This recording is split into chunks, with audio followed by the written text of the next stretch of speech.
CWatt.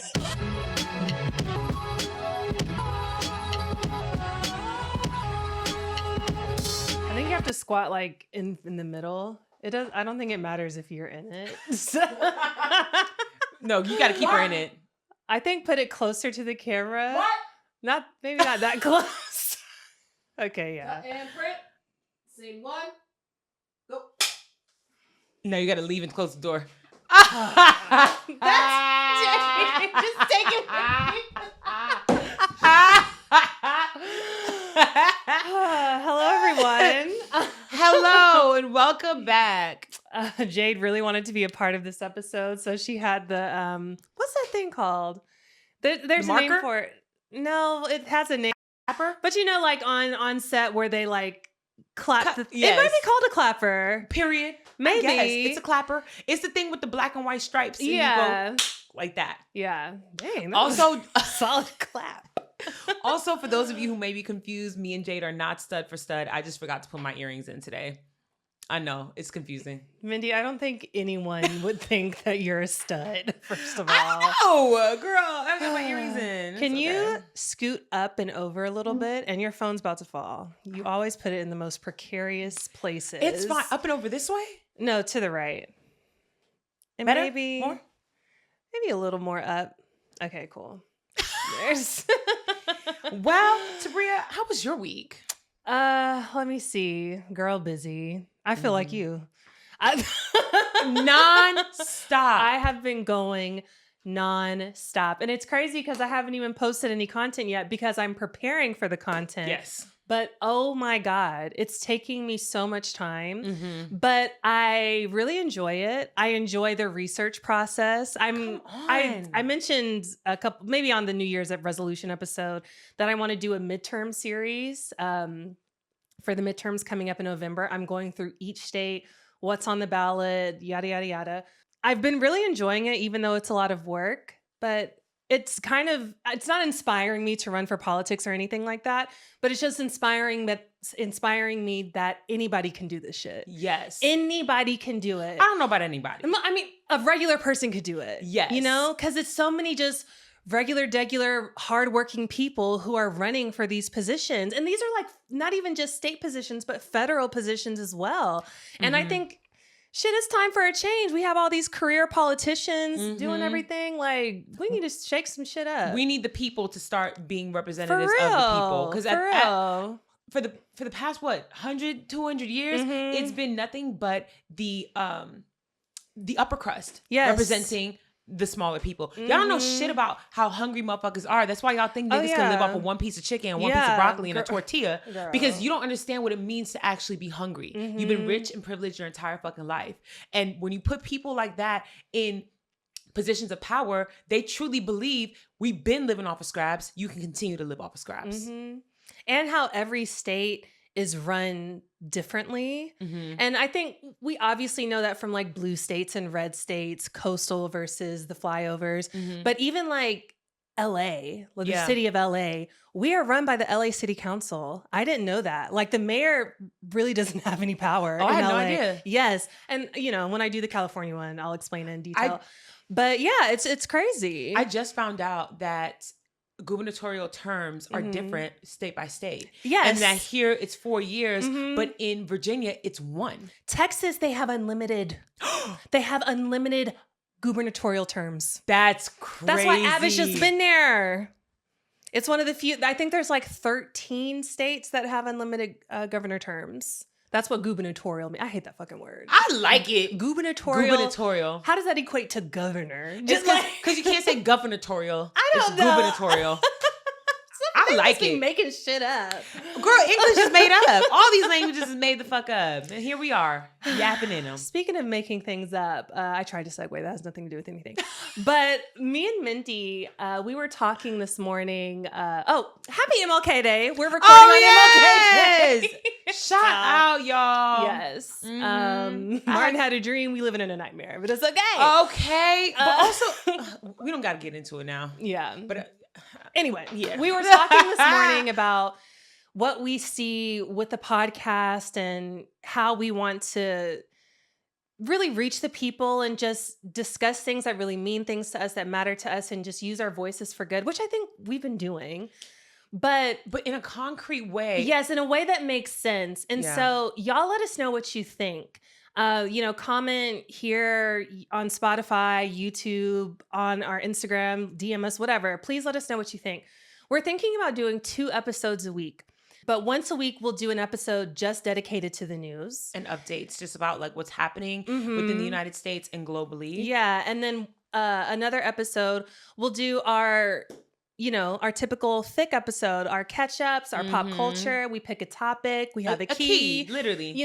Because duality. We love both. Thank you. And I really like staying informed. And unbeknownst to us, we had quite a few people tell both of us separately that they get their news from our podcast. Yes. And I fully understand that, because it is a bit like, it's depressing when you get it from a stoic white man in front of a news anchor screen. It's depressing when people are speaking about things and not breaking it down in plain English so that you can understand. And also, like, I enjoy the lightheartedness in between. Yeah. So, like, we'll hit you with something real depressing, but then, we'll laugh about it a little bit later. We'll try and pick it back up. But I think for me, this is like, I feel like I have to do something. Same. I think that I don't even know if it's with age, because I feel like I've always been a very like justice driven person, but just never in a grand like political way like this. For sure, it's usually been like interpersonal. Like I've always been that person who, if I see someone getting bullied, I'm going to interfere. Yeah. If I see something happening that I know shouldn't be happening, I'm going to say something about it. And I feel so helpless right now in knowing that there's not much I can do. And I also am scary. So I don't want to be on like a front line. Same. But it's like, what do you do in order to continue to fight the good fight without like putting your body in front of the front lines? For sure. I think that it's a part of our civic duty, and it's a part of just our duty as people in general. Like, this is that whole thing. Remember years ago when we found out that we had the same like North Node? Yeah. And we were like, oh, about other people. What the fuck we want to do with other people? Because we were both very much so like self-focused, especially when it came to our career. And I think that this could be a huge part of it, of just helping others through information, through disseminating information. Disseminating. Thank you. Sorry. Decimating is bad. Disseminating information. I will say though, I need to give my update. I will say my words are starting to return to me. I've been frying my brain with weed. Really? I've been sober for about a week and a half now. I have had less moments where I'm like, what's that word? What's that word? And it's a basic ass word like constitution, where I just cannot remember. Yeah. And genuinely, I think I've been frying my brain, because that's how I've been desensitizing myself to everything. Just getting high as hell. No, for sure. I've been busy as hell. Every single time I'm like off work or I don't need to be thinking about something, I've been zooted. Me and Jade will go out and we'll get drunk as fuck. Or even like, because we don't want to go outside as much, we just been in the house getting wine drunk. And it's like, okay, well, girl, that's not helping. Yeah. So I am sober. Love I that. feel like Tabria. And I've also been doing my minute cryptics. Period. And genuinely, I see a difference. It's been 1 week. I see a fucking difference. That's amazing though. Oh my God. I've been taking my Adderall more lately. I don't like to take it a lot because I don't want to feel like dependent on it. Yeah, same. I also like want to prove to myself, you can get shit done without this. You know what I'm saying? Because I've done it before. But man, it really helps me focus. It makes such It really does. Every single time I take Adderall, I go, oh yeah, bitch, you got ADHD. Like, you know what I mean? Where it's like, you could take something and it's like placebo. Like, oh girl, I could have did that with a cup of coffee. Nah. Yeah. Nah. But I got to make sure that once I take it, I start working on whatever I need to work on, because I remember once I took it and I went back on my phone and I scrolled for hours. Yes. I was like, oh, yes, you got to. That focus was in the wrong direction. Yes, exactly. Yes. You got to lock in quick. Yes. So yeah, let us know what y'all think about that. If we drop 2 episodes, a news episode and a key episode every week. Yeah, let us know what you think. I'm going to tell you about my week. Yeah, please. So one. Is that what? What? Wait, you just asked me about my week and that's how I ended that. Yes. Clearly the Adderall ain't in my system right now. She said, bitch, fuck your week. What y'all think about this? It's okay. It's fine. Listen, it's okay. Mindy, how was your week? Wow. I forgot that I was even supposed to talk about this. Let me give you a couple updates. Aside from me being sober now, I got back from Arizona and then I still had like a couple days off because we recorded the podcast the day after I got back. Yeah. So then this week was my first like weekend back at work. And if y'all remember, there was that girl who got that job. Let me give y'all an update. Oh my God. God. I go to work first day. Wait, if you don't know what she's talking about, please go listen to Mindy's catch-up from the last episode because this story is crazy. Okay. I go back to work and when I get there, literally my assistant manager, she is like the only manager that's there at the showroom. And she's like, do me a favor and clock in because I'm about to talk your ear off and I want you to get paid while I do this. And I said, okay, cool. I go ahead, I clock in and she's like, she quit. And I said, what? She was like, she lasted 4 days.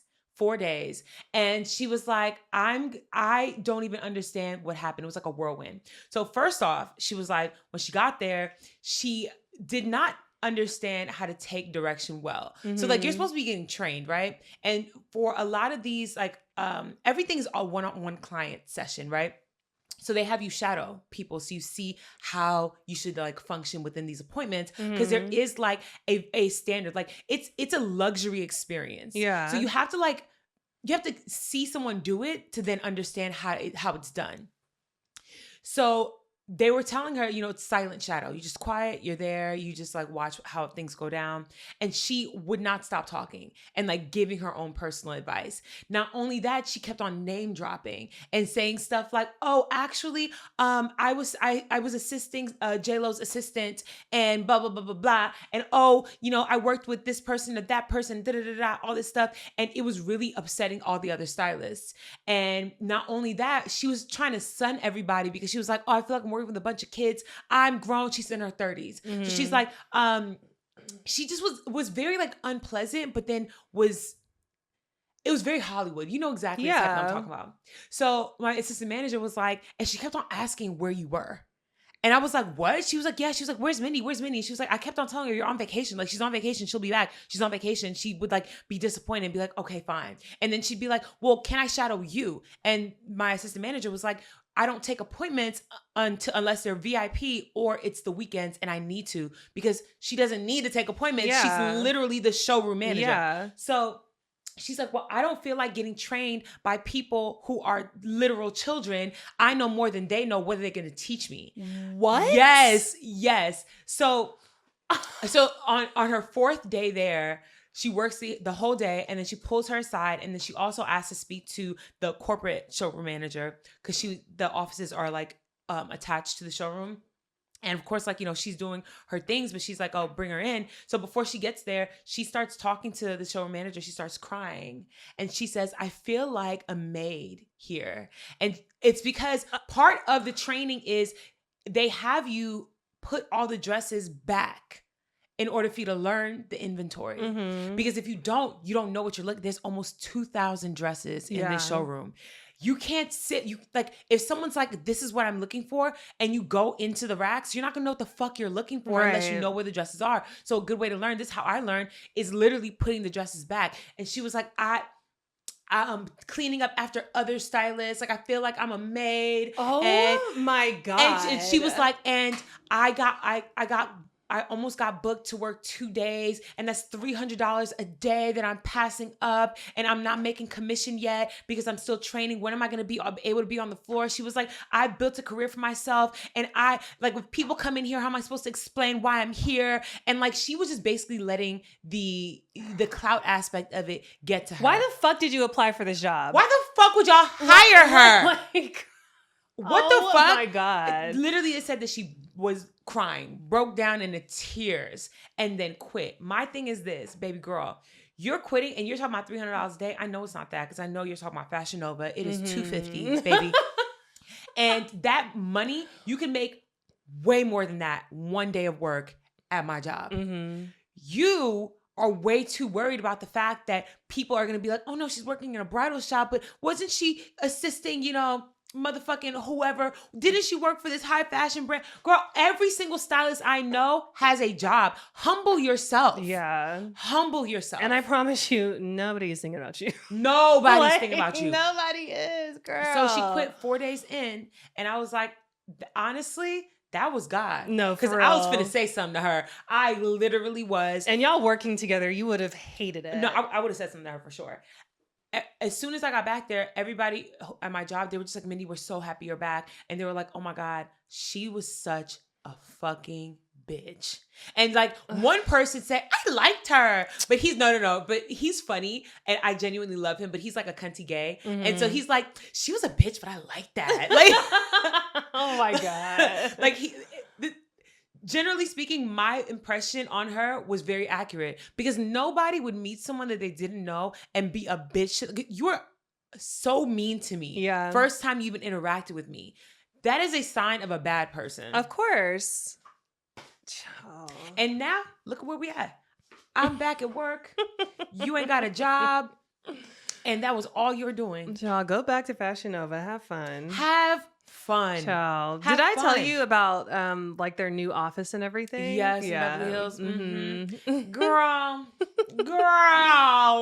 Child, the slave ship. Listen, and I hate comparing things to slavery. But it is. But it and that's my thing too. And this is how I know it was everything to do with clout and positioning. Because the work that I do at the showroom is nothing compared to the grunge work that you do at that studio. Absolutely. You're literally, it's back-breaking. It literally work. is. You're on your feet the entire day. You are putting things back on your own rack all goddamn day. And you're trying to tell me that grabbing dresses and putting them back and being a silent shadow, which is no work, was too much. Yeah. They don't even have chairs anymore there. They took all the chairs away because they don't want nobody sitting down. That's fucking crazy. But you know what it is? It's because she knows no outsiders are going to be there. And I think what probably got to her is the fact that I told you, at my showroom, it's a lot of influencers. It's a lot of like rich white bitches. And I bet you she felt like the help, like she said, in comparison to them. Working with a model and being a stylist in a place like Fashion Nova or Shein or whatever, you're still relating. You're clocked in, I'm clocked in. I might be doing grunge work, but I can cozy up to you in a more personable way than a bitch who literally lives in Beverly Hills, pulls up in a Maserati, and then she's like, you're picking up wedding dresses silently and hanging them up.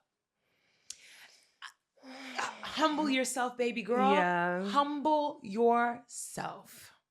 That's wild. Okay. I've made more than $300 in literal tips. That like, and I'm not gonna lie, that should be pissing me off sometimes, but I'm still gonna accept the money, but it pisses me off. I can't tell you how many times a white woman has like grabbed $100 bill and just slipped it into my hand and been like, thank you so much. It makes me feel like, good job, little nigger. Right. Like, you know what I mean? It's like, you did such a good job. But genuinely, commission aside, tips alone, I make more than what I'd make in a day at working at Fashion Nova. Is it customary to tip your bridal stylist? Or? No, but just rich people think that they just tip I don't know. Like, especially if it's a great experience, because when I say it's a luxury experience, like we go above and beyond. Like we're doing the most. And like, you're giving them snacks and drinks and like I'm like belly laughing at these women's jokes, okay? I'm like that, complimenting the fuck out of them. I'm just like, oh my God, they're like, oh my God, like, I don't know, I feel like I have a little pooch. I'm like, are you kidding me? Women get on tables to look like you. I swear to God, you are my body goal. I'll be like, oh my God, your hair is so shiny. What are you doing? They're like, so oh my silly. God, it's a little dead right now. I'm like, no. Are you kidding me? Oh, are you kidding me? That's literally all I do all day. And then on their way out, they'll be like, Mindy, I swear, this is the best time I've ever had. Somebody the other day was like, they were like, people say Disney is the happiest place on earth. It's wrong. Here is. This is the happiest place on earth. They love that. Eat it up. And they'll be like, can I tip you? Yeah, I've gotten tips and they haven't even bought anything. Mm-hmm. Oh my God. And rich people, I think they think that it makes them look poor if they don't tip you minimum $50. Wow. Hey. I be racking out. Exactly. A part of me is just like, ooh, I hate you, white bitch. But the other part of me is like, thank you. Thank you. I'm walking out of here with $300 in tips. Thank you. That's crazy. And then you make commission. Yeah. So literally, like yesterday, I sold a $5,000 dress, and I was like, oh, that's an additional like $500 on my motherfucking check. Yeah. And that's every single time. Yeah. I need y'all to understand. And that's on the low end. I had a bride yesterday and she found a dress. She was like, oh, I love this dress. She asked me how much it was. And I was like, $6,000. And she was like, oh, girl, that's cheap. It blows my mind how we're all living in different we're living in different worlds. Yeah. Different worlds. Because when she was like, that's cheap, that was her second dress. What's the most expensive dress y'all have there? Do you know? Yes. I think it's like 11. Mm-hmm. Nothing too crazy. Yeah. Because there are shops where it's like 30K. Yeah. 40K. The thing is, our shop is meant for the mid-tier rich. Yeah. So it's like you're millionaires for sure, but y'all not like Beyonce money millionaires. For sure, yeah. Mm-hmm. Like y'all, we have a lot of like white people, a lot of Armenians, a lot of Asians, a lot of people. And we also get a lot of like baddies where it's like, I know you're marrying a rapper. Yeah. Like we get a lot of BBL baddies. We do. And it's like, go off, queen. Come sit that Birkin down right here. Right. Gets its own chair. Okay, sit that Birkin down right here. I love that for you. Period. So that's the end of that saga. Aside from that, I think life has been pretty hectic like normal. Yeah. Been moving and shaking. I haven't woken up later than 6:30 a.m. since I got back from Arizona. Yeah. Yep. Hey! Well, let's get to it. You know what's up next. News Hour with Tabria Majors. Do we need to preface this by saying this episode is just going to be a news episode, or we'll just see how it goes? You just did it. Well, I may cut this out. Don't do it. Oh. Leave it in. Okay, well, I'll leave this in. We'll see what happens because we had a topic, but you know how it goes. But also, like, the topic is it's kind of related to everything to this. So they're just updates that we just want to talk about and scream over. The first thing I want to talk about, it's very triggering. So trigger warning, child sex trafficking is involved. There's also this person goes by they them pronouns, but it's a man. So just so you know, I don't want to. Are they non-binary or do they just have they them pronouns? I believe they just have they them pronouns because they said like it's because they're on a spiritual journey and okay, you know. So just for the context of this, during the time that these events happened, they were identifying as a male. He was a boy. Yeah, at that time. Yes. Okay. So William Sasha Riley, he didn't. Oh, sorry. I'm so sorry. It's okay. I know. It's okay. The thing is, Tabria, we understand. No, this is a real thing. Yes, and you're doing your best. Yes, I rarely interact with non-binary people, so I really have to like focus. Yes. They conducted an interview, or this Canadian journalist conducted an interview with them, Lisa Noel Volding, and this was last summer, and it was about their experience being sex trafficked as a child. Not on Epstein Island, but in the Epstein circle. And he was adopted by this man named William Kyle Riley and woman Mary Lynn Riley when he was 4 years old, sold into sex trafficking around when they were 8. And this is just a rough recollection because they experienced so much trauma that they said that they only remember the worst of it. You block all that shit out because you block it out. But as you know, he's doing this interview, and they have another part coming out later this month. He's been recalling more. What I said he again. Yes. I'm sorry. It's okay. It's also the singular and the plural that gets me. I think that gets me more than A good way to familiarize yourself with it is literally start off by just saying their name.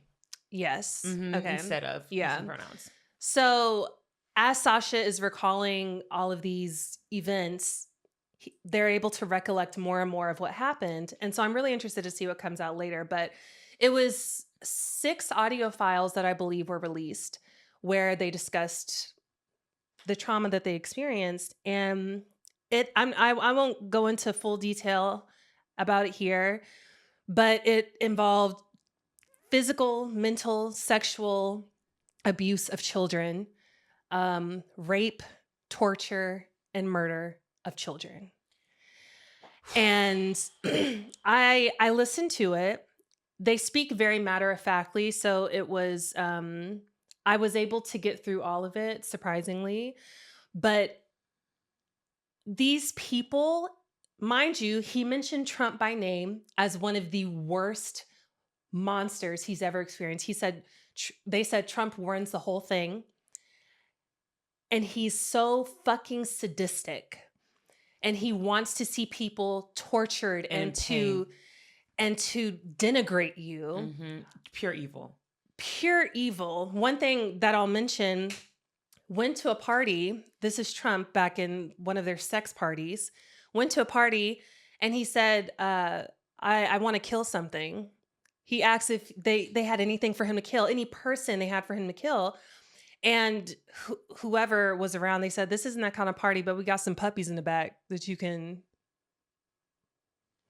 And Trump killed the puppies? He killed 3 puppies.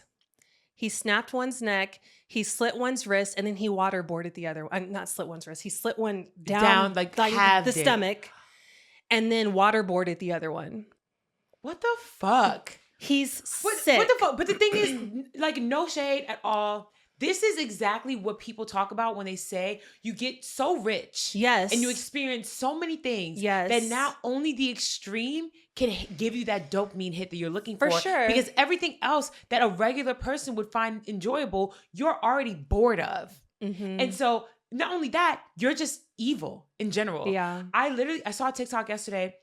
It was this white woman and she was like, one of the hardest things that she's had to accept during this entire process is not the fact that people are willfully ignorant. It's the fact that people understand exactly what's happening, yes, but they are just evil. Yes. And a lot of white people don't understand that their family members are literally just evil. Yes. And this is a point I wanted to make because obviously this abuse that Sasha describes, it's the worst of the worst, yes. You know, that any layman has heard. Yes. But understand that this happens every single day to people that are around you. Yes. And it just goes unspoken because victims aren't believed. They're scared of speaking up. Yeah, they're literally, their lives are threatened. Mm-hmm. They're legally bound a lot of times. Yes.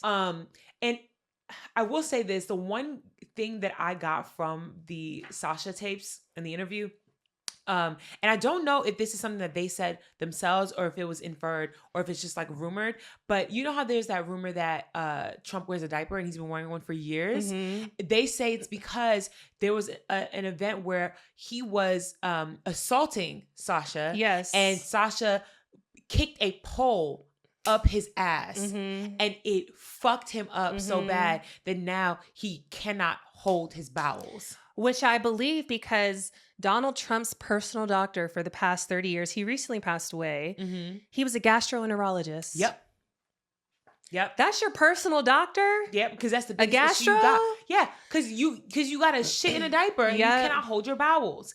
And apparently when he died, they raided his house. Shitty booty bitch. Yes. Ugh. And it's just like, this is who y'all are fangirling over. Mm-hmm. This is who y'all want to be the fucking king of the United States. This. Other names that I want to mention that Sasha included in their testimony is Andy Biggs. Sasha said that he was also one of the worst abusers that he came across. Who's that? Andy Biggs is he's currently a U.S. representative from Arizona, and Andy Biggs literally beat Sasha to a pulp. He thought he was going to die. Sasha said after that experience with him, Sasha could feel like he could hear the death rattle when Sasha would breathe. It was like crackling. Oh, so they were about to die. Their ribs were broken. Oh my God. I'm just like, oh my God. So Andy Biggs was mentioned.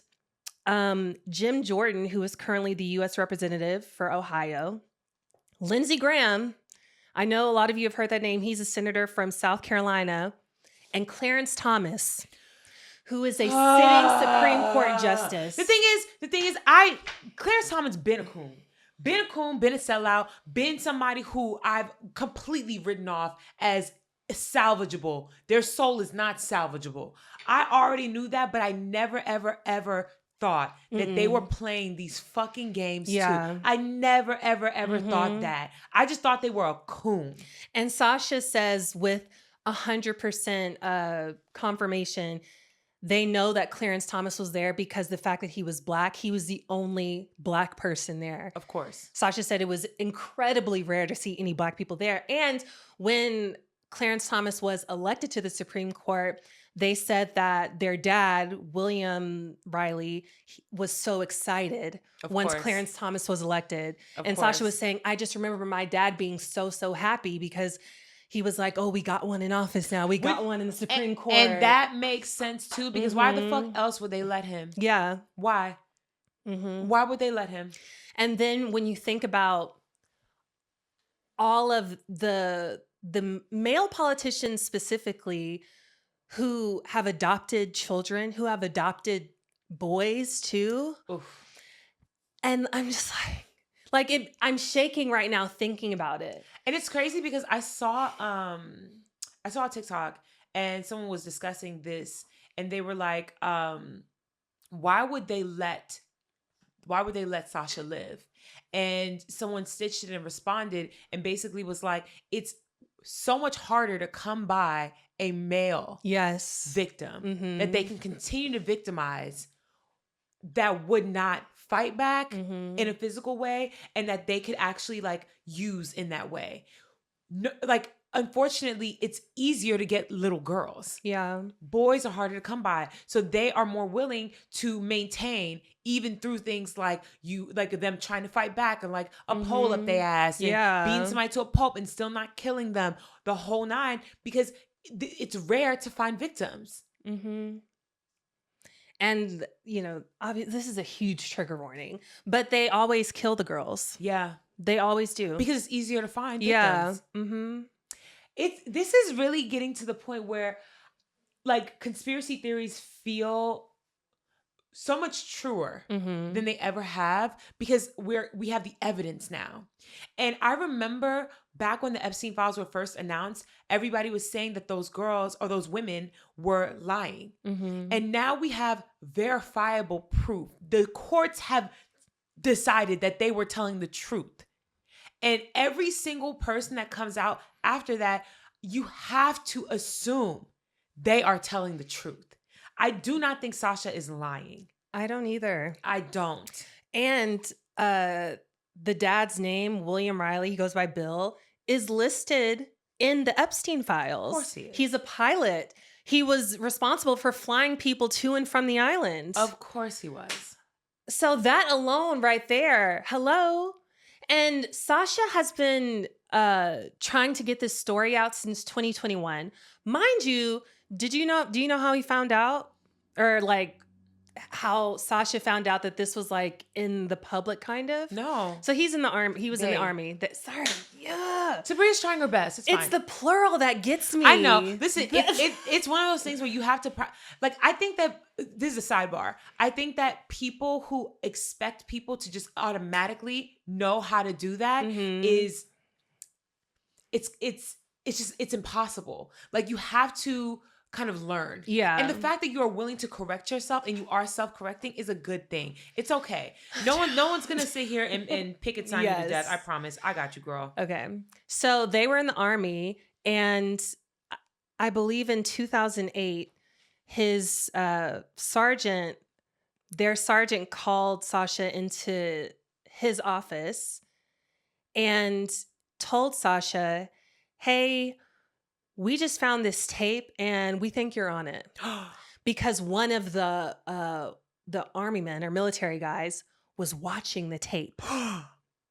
And it was a snuff film, which is, that involves child abuse and what the killing fuck were and they torture. Watching that? Exactly. that person was kicked out, expelled, okay, obviously. good. I don't know if any charges were brought upon him or what, but Probably he was not. kicked out. But that's how this was found out. That's because insane. the sergeant... they probably thought that was all in their past too, and they were just going to move on with their life. No shade, though. I think that's insane. That they joined the military. Like, I get it. There are probably very few options. Yeah. And that may have been something that was forced upon them. But god damn. I know. That's continuing the cycle of abuse. They are very abusive. I know. And Sasha mentioned that. They said it is the same style of abuse in the military that they experience when they were trafficked. That's crazy as fuck. But yeah, that's how they found out. Wow. And Sasha said he didn't watch the video. Okay, Sasha said that they didn't watch the video, but his sergeant showed a picture, and Sasha confirmed that was them. Yeah. That's crazy as fuck. Mm-hmm. Oh my God, the amount of therapy that baby needs. Dude, I know. Whew. Wow. That was painful. It's a lot. And this has been like, people are paying for this. People are paying for this as forms of entertainment. Yeah. It's sick. Did you see that party at Mar-a-Lago where everybody's wearing the dog mask? It was for an animal rescue charity or something like that. It gave Hunger Games. It gave Squid Game. Yeah.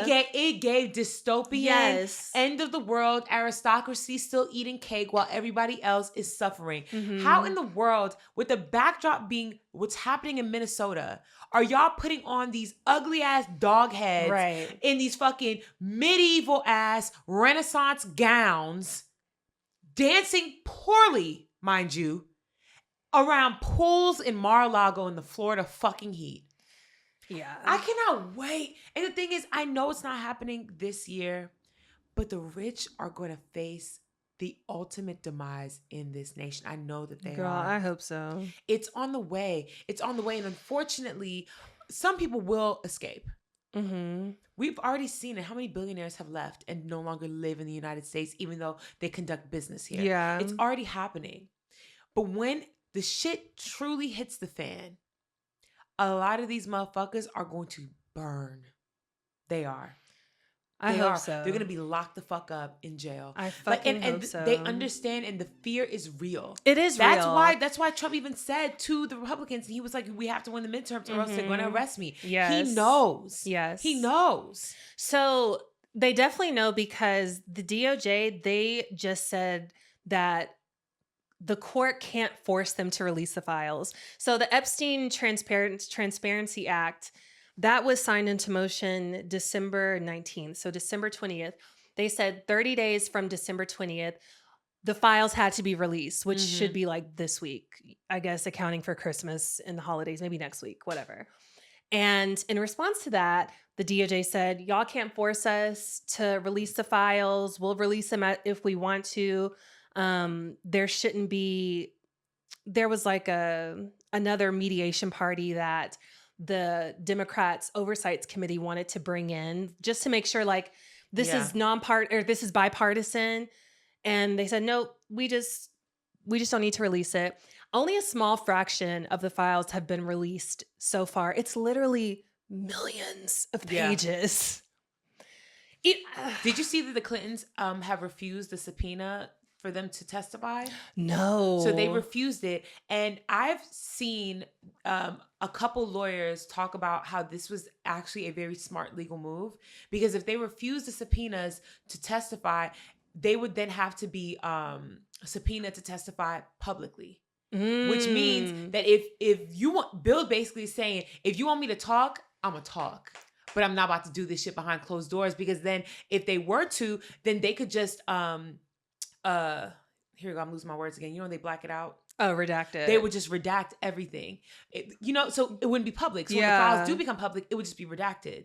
So basically, Trump and Hillary are like, all right, cool. We're going to refuse this because we don't want to do it. If you want to fight this, fight it. But if you do, we're going to have to talk about this in court publicly. And so it's at a standstill because, of course, the Trump administration is not going to push that because they know that if they make them, Bill's going to sit there and tell all the tea. Because if he got to go down, everybody going down. So they just dropped it. There's got to be a way. They just dropped it. There has to be a way to bring this shit up. How? I don't know. They subpoenaed them. They said, fuck your subpoena, because the subpoena was for a private testimony. They said, no thanks. If you're going to make me do it publicly. Well, I hope that Sasha's interview gets traction, and apparently the second wave of files that's supposed to come out sometime in January, they said, it's supposed to have like receipts. Ooh. So we'll see what those are. I don't know. Hopefully the screenshots, pictures, because if there's an image of Sasha being assaulted, if there's a video of it, we can see who's doing the assaulting. And whoever's face that is needs to be charged. Yeah. And other victims are also releasing their DOJ testimonies to the public once Sasha released theirs. So there's this other girl named Molly Sky Brown who just released her testimony that she had last year. And I'll link everything, obviously. But I listened to her testimony and she speaks very matter-of-factly too. The shit's crazy. Ghislaine Maxwell was like her madam. The shit is crazy. It runs deep. And I sincerely hope that this doesn't lose steam. I saw Don Lemon. He just picked up the Sasha Riley story. I really want more people to pick it up. I genuinely, this is a sidebar, I think Don Lemon getting fired was the best thing that ever happened to him. Oh yeah. He's doing so good. Yeah. The work he's doing is so fucking good. Even with Joy yes. Reid. Yeah. Yes. They were constrained working under these media conglomerates. Now they have no one telling them what the fuck they need to do, and they are just asking the real questions and doing the real fucking work. Shout out to him. All this to say, I really do think all of this shit that Trump is doing, it is all in an effort to suppress the files. Every story I hear about these Epstein files, the closer and closer we get to it, the more I feel in my heart the core of this story is rich ass child trafficking. Oh yeah. 1000%. I do believe that at the least her dad was involved. Yeah. I feel like this is I think her mom knew. It was a foiled attempt to get her. Maybe.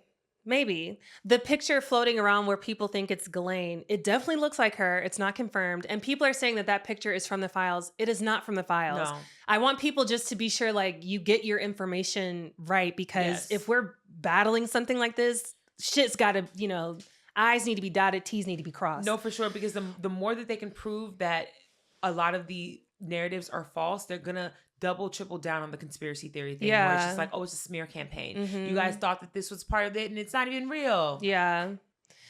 But yeah, there's definitely some shady shit going on with JonBenet. And apparently Epstein hired a law firm out of Colorado, which is where they lived. It was the same law firm that I can't remember. I know her mom's name was Pat, but I can't remember her dad's name. Patsy. But yeah, there are definitely enough connections there to at least make you think, Yeah. Yeah. Is her dad alive? I believe so. And they've tried to blame it on her brother too, right? Yeah. Yeah. It's crazy. I don't know why in my mind, especially when I was younger, I always thought if you rich, you're not going to commit no crimes because what you need to commit a crime for. Because when I think of crime, I think of necessary behavior. Yeah. Or like you're just demented, right? But I always thought that was connected to like poor mental health. Knowing that motherfuckers is rich as hell, have so much power and are still doing fucked up shit. Yeah. You're just evil. Yeah. It's not even mental illness. It's just evil. Jesus Christ. All right. Really quick, no one ever believes me, and I've told Mindy this before. Girl, I know exactly but I just need to say on the record, y'all, listen to Tabria, okay? When I was young, because JonBenet and I were the same age, and I was playing in my backyard, digging around as a child does, and I was digging really deep. We had this fountain in our backyard, and I was really digging around it. No one ever believes me. I believe and I you. wish I would have kept it. I'm not somebody that just fantasized and daydreamed as a kid. Tabria, This was you. real. Tabria said she had no imagination as a child. No. So you have to believe that what she's saying is true. I believe you. I dug up a cinder block, like just a cinder block. It was deep and I pulled it out. It was like bigger than a brick, right? And on this brick was engraved on Benet Ramsey. It was Broken at the top of it. The B. And the J. Wait, the J. On Benet Ramsey. Oh, so the okay. J in her name was, cut off. Mm-hmm. Why was that in my backyard in Nashville, Tennessee? Nashville, Tennessee. That feels like a Y'all, little bit of... when I say I put this on everything. Was there anything else? No. It was just just a sin. I swear. I swear. You don't have to convince me. I believe you. I believe you. Tabria's like, no, you have to. I believe you, girl. I put that on everything. I saw this cinder block. And at the time, because she had already passed at this time. Because this was like when I was like 8 or 10. So she had already passed. But I was like, this sounds vaguely familiar, but and I threw it in the creek. You got rid of evidence? Yes. that could have been the key. You know what the thing is? That feels to me like some hoodoo shit. Like somebody was Right? doing something. Like, why would you bury something with somebody's name in the dirt states away from where they disappeared? That feels like somebody was doing weird. something. Speaking of a little doing something, I made a TikTok. Okay. And in the TikTok, I literally recorded it when I was at work. I just had a thought. Mm-hmm. And I literally was like, in the TikTok, I said, I've been seeing all these videos of Somali and Mexican and just people of color working for ICE. Mm-hmm. And I was like, we need to start fighting smarter instead of yelling at them, trying to reach out to the humanity, because a lot of people have just been like, look at you're Somali, your parents are immigrants, Mm-hmm. It does, reaching out to the humanity does not work. What you need to do is look them in the eyes and hex them. Like I literally was like, real. Witchcraft works. I need all the fucking practitioners to come out and y'all need to start hexing these people, because it will literally scare the shit out of them and they will leave. Mm-hmm. And I can't tell you, I've gained like over 1,000 just like woo-woo witches. I've gotten so many DMs and comments and things like that of Christians. Of course. Do you know how much it pisses me off when someone makes a video and has nothing to do with anything for real, and people comment, I reject all negativity from this video. This shit is so goddamn stupid. Yeah. And then I've gotten people who are just like DMing me and they're asking, how do I hex? What do I do? Teach me. Bitch, do I look like a witch? I don't fucking know. I've gotten people who are just like, let's start a coven. Y'all, I'm asking the actual motherfuckers who know how to do this shit to do not this the shit. newbies. If I knew how to do this shit, I would have been done it. I don't know how to do that shit. No, for real. I was like, just y'all be like Sealy. 2 fingers. Point at him. Anything you do, just do that. No, for real. Start saying babble. I literally, my caption, I thought that people would understand that, for one, I don't know how to do that. For 2, it's half lighthearted, half not. Yeah. My caption literally said, I'm walking around with baby powder ready. I'm gonna start blowing that shit in people's face. And people are just like, oh, highest witch, teach me your ways. I said I'm blowing baby powder in people's faces. God. And y'all think I'm motherfucking head honcho. I fucking know. That's hilarious. I don't know. I said Johnson & Johnson. And y'all like, what do we do? Which botanica do I go to? I don't fucking know, y'all. I don't know, but do your research. We need to hit up the witch who hexed Charlie Kirk. I know. But clearly she got some juice. First of all, okay. People are like, oh, that shit don't work. If it would have worked, motherfuckers been hexing Trump. Why ain't that shit work yet? You think that motherfucker don't got some witchcraft behind it too? Yes, and child. And okay, this is where the tinfoil come into play. I know y'all not gonna believe us. I understand. To each his own. Y'all feel the way y'all want to feel about things, but I want y'all to also understand everything you think you know is a lie. It is. Everything because you think you know is a even lie. in that other girl's testimony I mentioned, Molly Sky Brown, she spoke about that. Okay. She spoke about how they view themselves as gods. Okay. Like and I that. want y'all to understand that if money is not an issue and you can pay for all the things, would you not cover all the bases? Mm-hmm. Would you not also be having people sign NDAs and have a motherfucker out here with crystals in a cauldron doing your bidding? Mm-hmm. When people say things like, oh, he got an egregore or whatever, which is essentially like something that represents him. So when anybody tries to attack him spiritually, it attacks the egregore and not him. Yeah. I believe that. Yeah. Because to be such a hated individual and to seemingly come out of it unscathed constantly for decades, they gotta be something up. Mm-hmm. They gotta be something up. I know we done lost a lot of y'all. I know.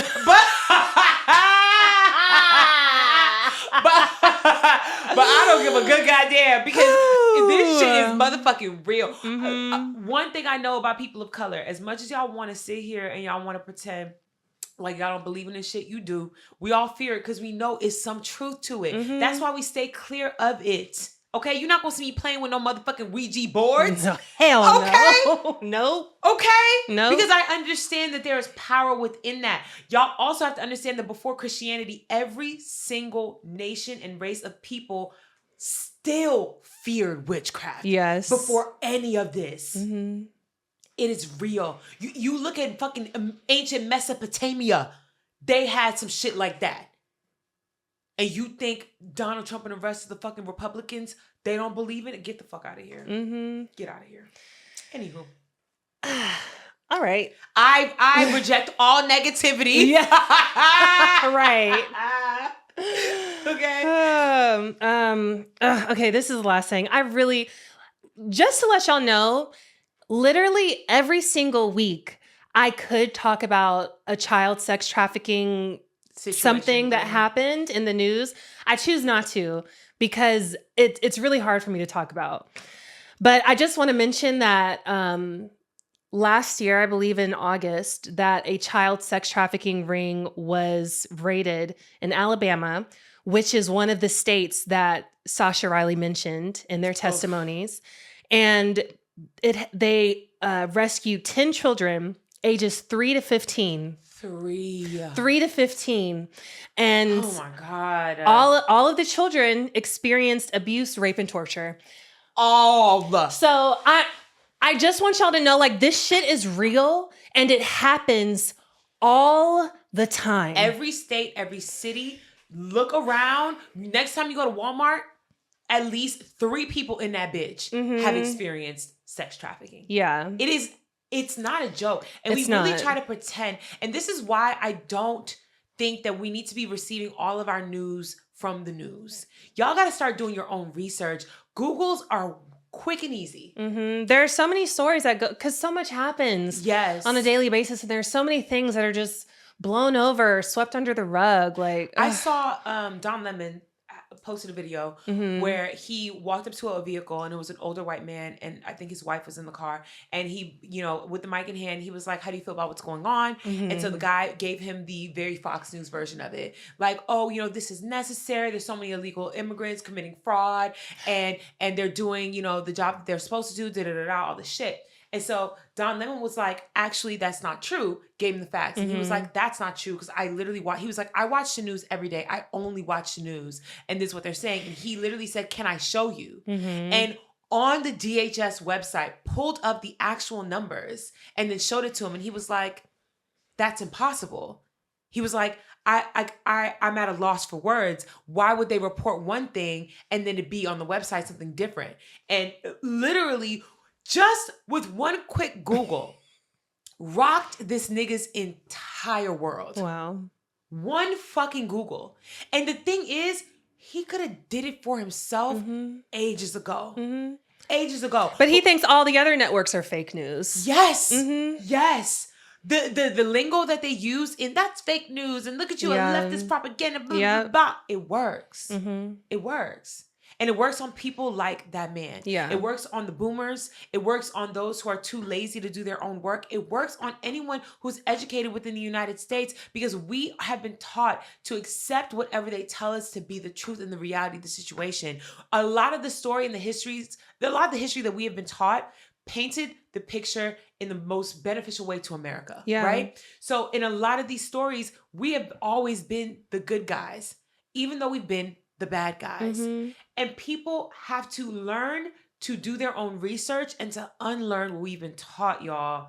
History was my favorite subject in school. Not mine. It was not mine. It was mine. But getting older, reading books, no, seriously, doing research has taught me that everything that I learned was fake. It's I genuinely thought the colonization of America was Pocahontas 2.0. Yeah. That's it. They showed up. It was kind of like, oh no, like we are already here. And they're like, but can we share? We're being prosecuted in the name of our Lord. And then people were like, And then the bad Indians were like, you gotta go. And then they fought. And then they were like, here's Thanksgiving. Yeah. And then that was it. In school, the worst I learned about slavery was that they were whipped. Yes. I thought that was the worst of it. Same. And then I learned through my own research that they were eating us. Yeah. That they were making furniture out of our skin. Yeah. That when white people lost their teeth, they were pulling healthy teeth out of the mouths of Black people and making dentures for them. Our own presidents had Black slaves' teeth in their mouth. Yeah. Okay? Everything is rooted in racism. Everything is that deep, unfortunately. The same way you watch Sunday football, they were getting up and going in droves and having picnics to watch Black people be murdered with their children in tow. Even sports themselves, slave auction. Okay. I'm literally that woke. Like Okay. I can't look at sports the same. Everything. Everything. And then when you find out Ghislaine Maxwell's dad is the CEO of McGraw-Hill, the books we learned from in school. Everything is that deep. For the cover image for this episode, I'm gonna go into your kitchen and I'm gonna get some foil and I'm gonna make little hats. And we're gonna put them on because I know y'all are like, y'all hear these bitches go, but I need y'all to wake the fuck up. No, I understand seriously. the hoteps now.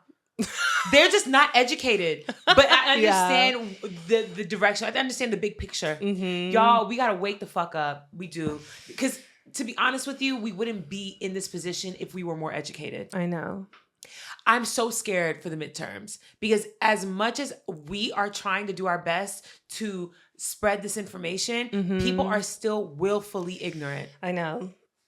So that's why literally when I start this series, I'm going to start my intro this week and I'm going to tell everyone your homework, you go to 3 people in real life, not on social media, and you just send them the Google link I sent you. You just tell them, hey, midterms is coming up. Make sure you're registered to vote. You have to do guerrilla style outreach. It can't just be on social media because the people on socials are generally the people who are more informed. Yes. Generally speaking. No, for sure. And your FYP is tailored to what you want to see. Yeah. And so this week, Tabria mentioned it earlier, I spoke to a friend of mine who is, the thing is, he's actively on social media.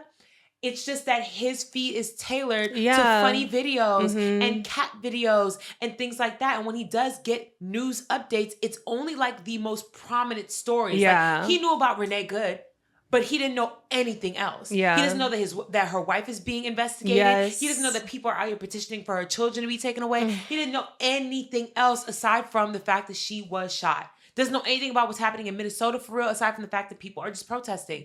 But the rate of the protest, the size of the protest, completely uninformed.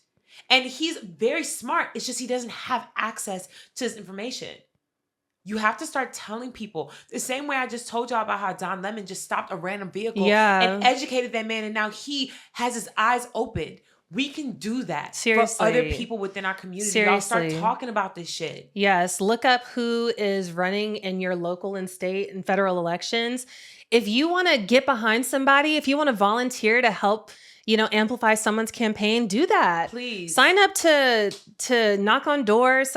I know, maybe not knock on doors. In certain states, don't sign up to that. But to get on the phones and to make calls to people. And to be honest with you, if that is too much, what Tabria mentioned earlier, I think is 50% of the work. Yeah. Talk to the people that you are already close to. Talk to your coworkers, your friends, and your family. Yes. And then if you tell those people to then share this info with their people, it will spread.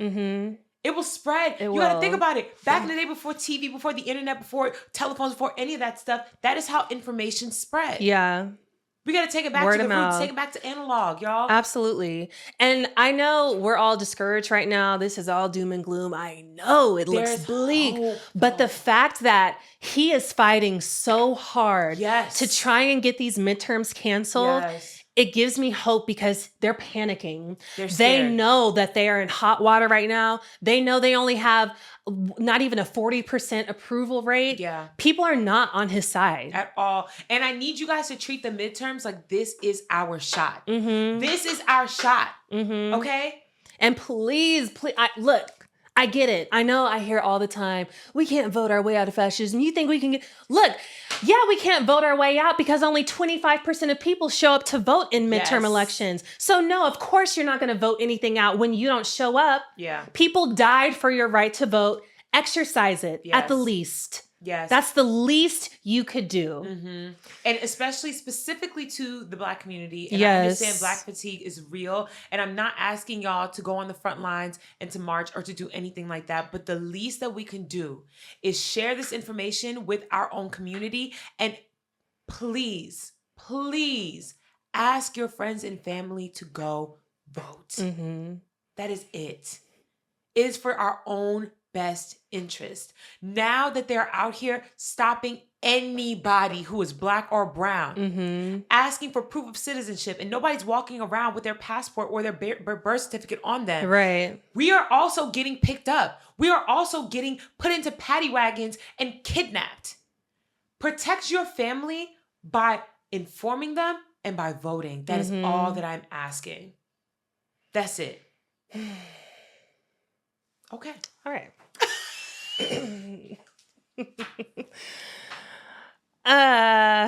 All right, let's nothing's funny. But it's not funny. It's not funny, but genuinely, this entire episode is so MLK Day quote. No, for real. Like literally, babe, we got a dream too. We got a dream too. Okay, so ICE is obviously fucking deplorable right now. It's the number one thing happening within the United States. Yes, they are in Minnesota en masse, but specifically in Minneapolis.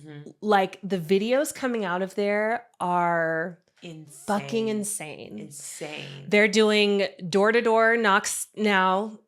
Sometimes even just invading their homes, literally kicking their fucking doors down, kidnapping people from their homes, taking American-born citizens to detention centers. So it don't even matter. Like it's about whether you piss them off or not. Literally, emotional as fuck. Yes. I saw a video yesterday in Minneapolis. An agent, it was like 4 of them, stopped this man, Hispanic man, right? He has an accent.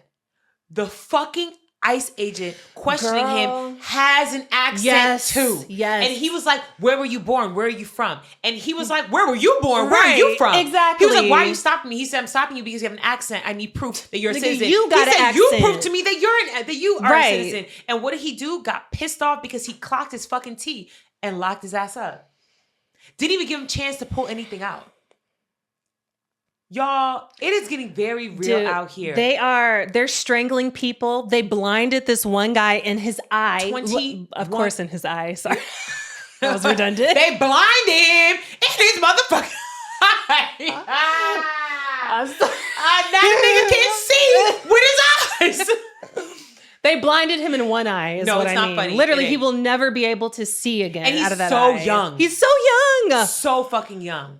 Girl, they threw tear gas. This family was coming home from their kids' I believe, basketball game, driving home. They were driving through a protest, literally just trying to get to their house. They weren't involved in the protest.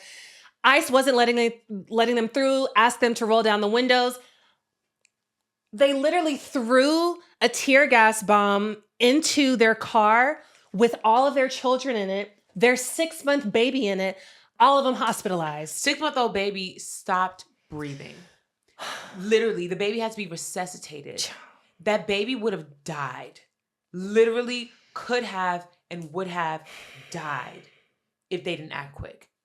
It is getting to the point where, and the thing is, it's not that it's getting to the point, it is at the point where it is indiscriminate.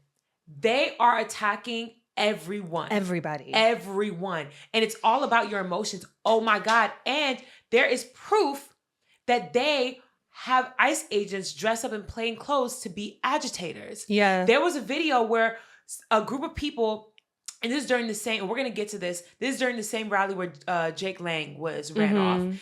They noticed a protester, and some of the other protesters were like, something's not right here with this person, because they were getting very violent, getting very like loud and aggressive. And they said that's an ICE agent. And so they started running this person off, knocked him on his ass. He's on the ground. They're about to start attacking him. And another protester is like, stop it. He's one of us. He's one of us. Stop, stop, stop. And the people are like, are you sure? And he's like, yes, I've seen him. He's been out here all day. He's one of us. They help this motherfucker up. And then a white van pulls up. ICE agents run out with their fucking weapons and shit. And they literally are like, are you okay? Grab him and put him in the fucking car with them. Oh he was an ICE agent the entire time. And they were right that he was trying to agitate it so that the ICE agents had a reason to attack the protesters.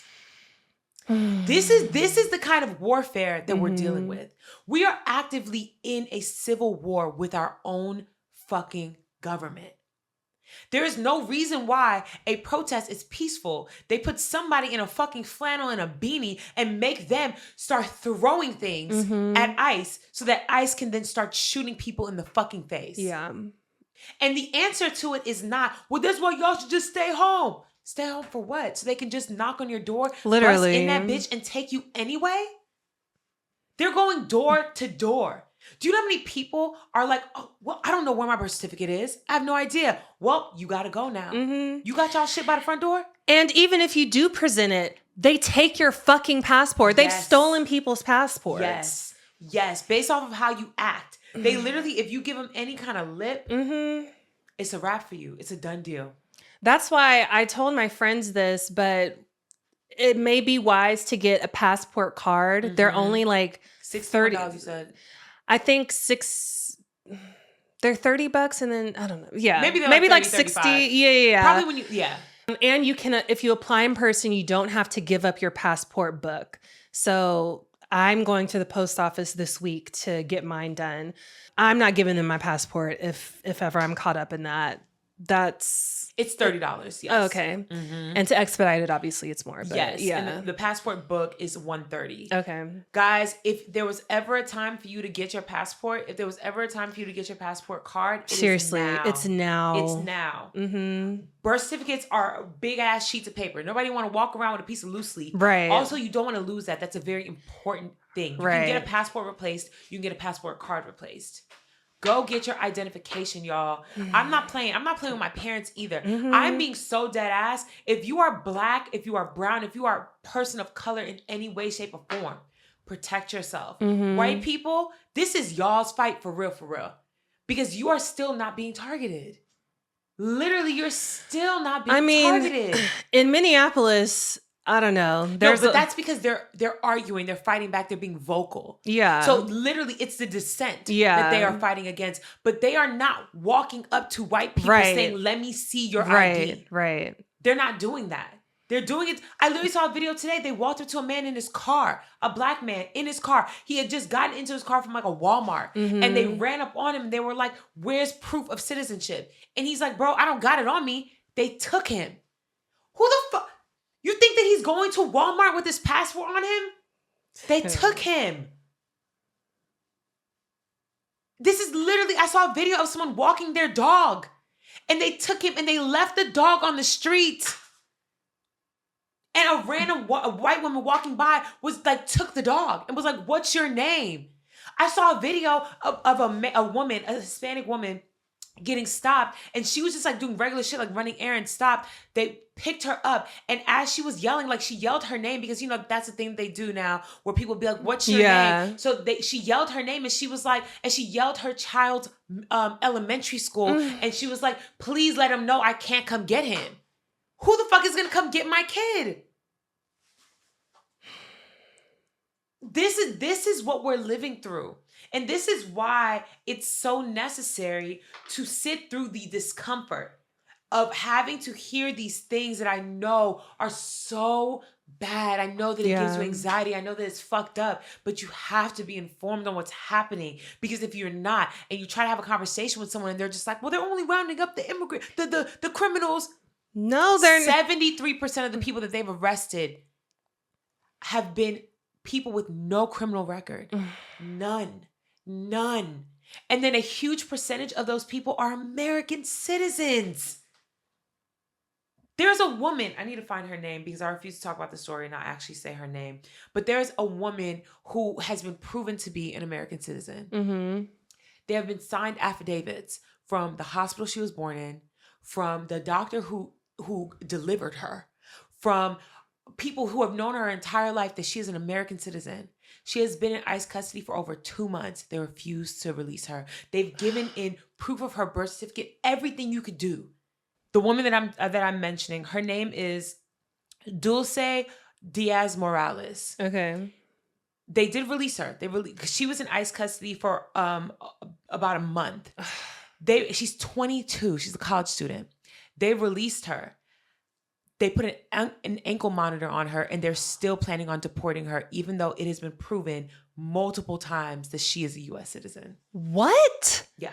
An ankle monitor? Yeah. Oh my God. Yes. She's from Maryland. Literally, she has an ankle monitor on. It's been proven. The hospital she was born at signed an affidavit. They have her birth certificate, and they still are like, they're still going to deport her. Still got to go. Oh my God. Crazy as fuck. This is where we're at. I also just wanted to mention this story because obviously the conditions in the detention centers are deplorable.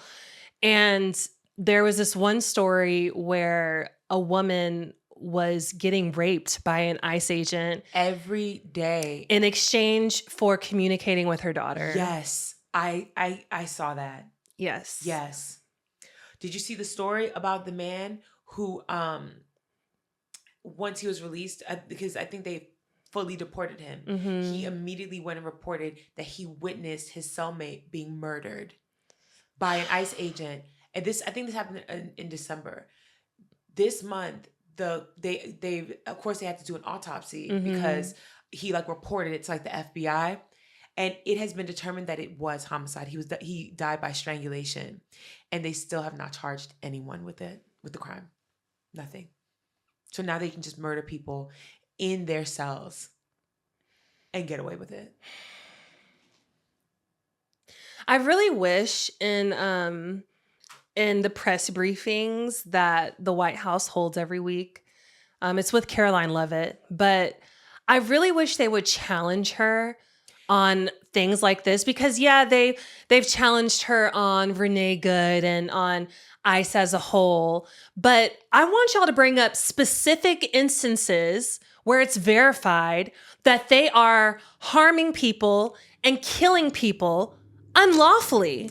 The thing is, they're not going to do it because the moment that they do, they will not be allowed back, right? Also, I think someone just challenged her, I want to say yesterday, and she spazzed out on them. She literally lashed out. She was like, we will sue it was CBS, a reporter from CBS. She said, we will sue the shit out of you. Don't you ever ask a question like that again. Oh, God. This is what we're dealing with. This is why. This is why there is no journalistic integrity, because y'all are scary. Y'all scary as fuck. And who gives a fuck if they don't allow you back? Yeah, why would you want to be back there? Yeah. They suck. All this to say, I appreciate how Minneapolis is really holding it down. They are standing on business. Because we hear a lot of the time, why aren't y'all doing anything? Especially people from other countries. Exercise your Second Amendment right and this stuff. But I'm like, I don't think y'all really understand what we're up against. Yeah. A Second Amendment right against what? The country who has the strongest military and police force in the whole fucking world? ICE has been deployed. Tim Walsh just deployed the National Guard, and then in response to that, they want to deploy paratroopers. Yes, I think as of today, 1,500 paratroopers are on standby today to be deployed. If that is not civil war, I don't know what is. And I don't know if you saw this, but somebody had posted saying that police presence is almost like non-existent right now in Minneapolis, and Stephen Miller retweeted that post and basically said that's because they have been we told them to stand down and that we were going to handle it. Stand down. Protect and serve. That's the job description. That is literally their job. So you just sent them home? So now there's just no police. So now ICE is policing Minneapolis? That's what you're saying? Yeah. Okay. I want to talk about Jake Lang. Yeah. So Jake Lang went to Minnesota. And this story there's so many like levels to it. First things first, I didn't know who the fuck Jake Lang was. Me neither. Didn't know who he was. Came up out of nowhere. I don't make it a habit to be aware of right-wing grifters. That's just not a thing that I look into unless it becomes an important story. So like Charlie Kirk, I know has existed for a really long time before like all the things, but I wasn't really aware of his existence until his debates started popping off. Yeah. Right? Same thing with Ben Shapiro and all these people. Like I did not give a fuck about their existence until it became a thing. Now, I'm going to give you some background information on him and then we'll get into the story. His mother is an Ashkenazi Jew. He was born Jewish. He was a practicing Jew for the majority of his life. Then, out of nowhere, we don't know what happened. He woke up one day, and this is after taking the birthright trip to Israel. He had visited Israel multiple times in his life. Then one day, he wakes up, and he is a Christian conservative. Okay?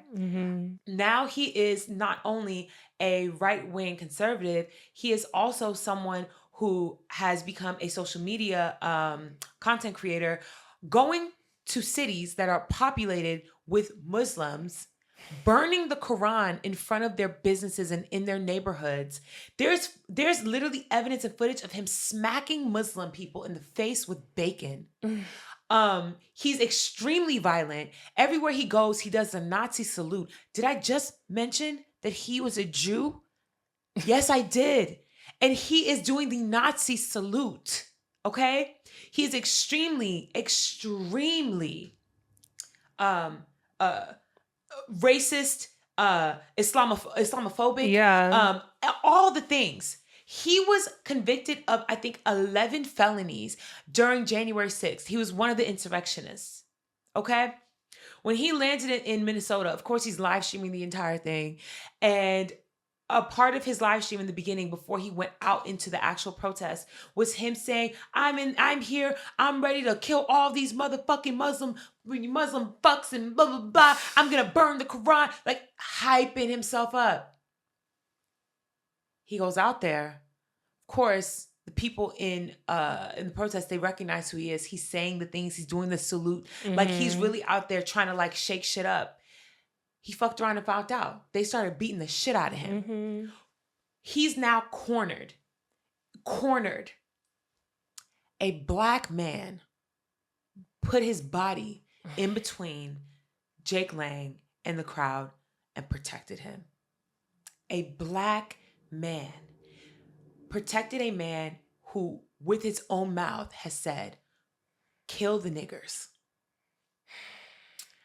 I understand that as Black people, we have a lot more empathy just innately within us.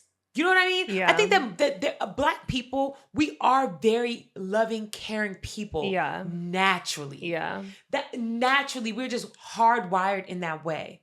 But it comes to a point, seriously, where you cannot, in any justifiable way, truly explain why you would protect a man who has dedicated his life to harming you and to others like you, and who is going to continue to do that after this. You saved him so that he can continue to smack people in the face and threaten to end people's lives and burn Qurans. That's who you saved. And you know what's even crazier about this entire story is the footage is floating around. And you've seen it, right? Yeah.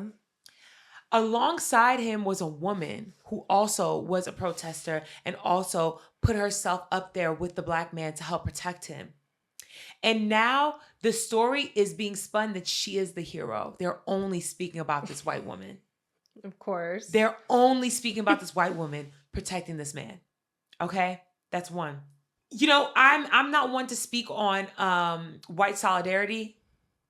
At the end of the day, even the wokest white person will always side with their own at the end. You will always protect your own in the end. As much as as much as I get pissed when I talk about that's a lie. Because if Clarence Thomas was on fire, I would not spit. No. I wouldn't No, do it. absolutely not. I wouldn't do it. If you are harming my community, I do not give a fuck. I don't. Yeah, absolutely I don't not. give a fuck. Either way, he was escorted out. He was saved. He left bloody. He is claiming now that he was stabbed during that entire ordeal. I don't care. I hope it's true. Same. It is what it is.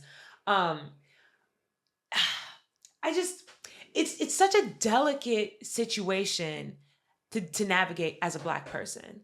I think that this has made me think about a lot of things, and it's really like made me feel a little torn because not only am I Black in America, not only am I a Black American, I'm also the child of immigrants. Yeah. And so I'm looking at this from multiple views. And I understand the critiquing. Another critique that's been happening is the Black Panthers are back. Yeah. And a lot of people are upset because the Black Panthers are back in response to a white woman being murdered. Yeah. But so many things have happened within the Black community. Yeah. So many things have happened over the past few years within the Black community, and that didn't wake up the Black Panthers in the way that they are awake right now. And a lot of people are criticizing that and saying, either one, y'all are proving what we've always thought, or two, y'all ain't really the Black Panthers, and this is nothing but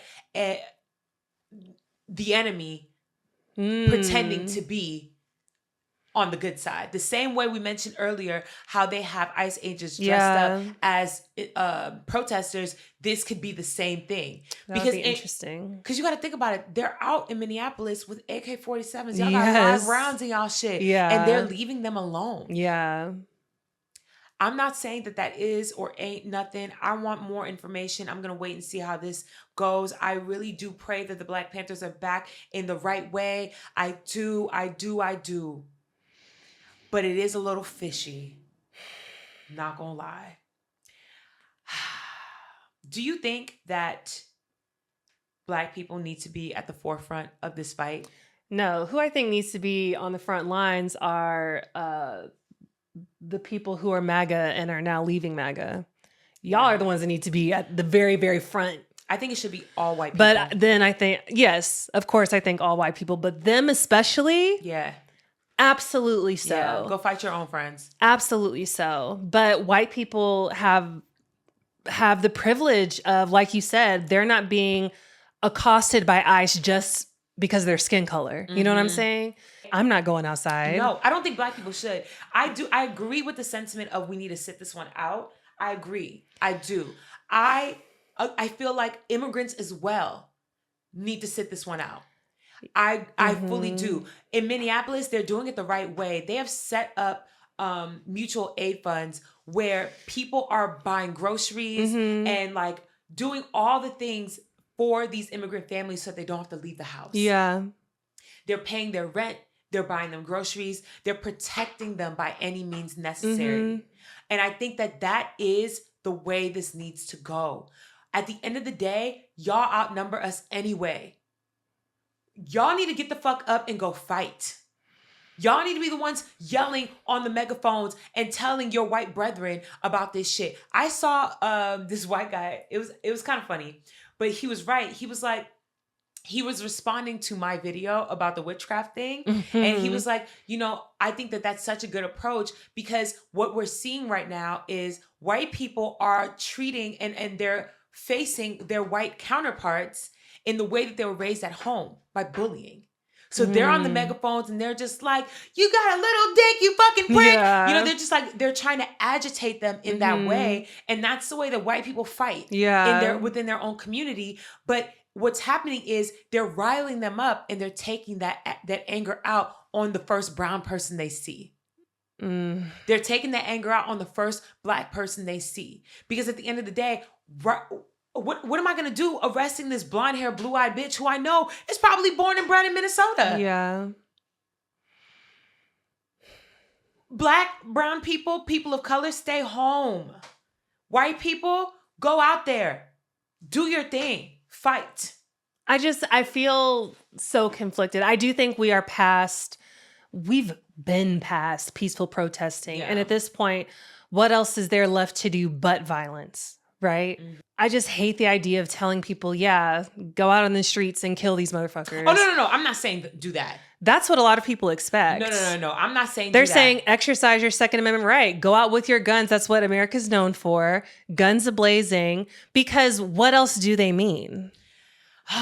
Because they have weaponry. What I mean is, when I say white people go out in the streets, I mean that y'all need to be the ones with the whistles. Y'all need to be the ones guarding people of color as they go to the grocery store and as they go to work. Y'all need to be the ones standing in front of these schools, preventing ICE from entering. Y'all need to be the ones putting your body in between ICE and immigrants and people of color.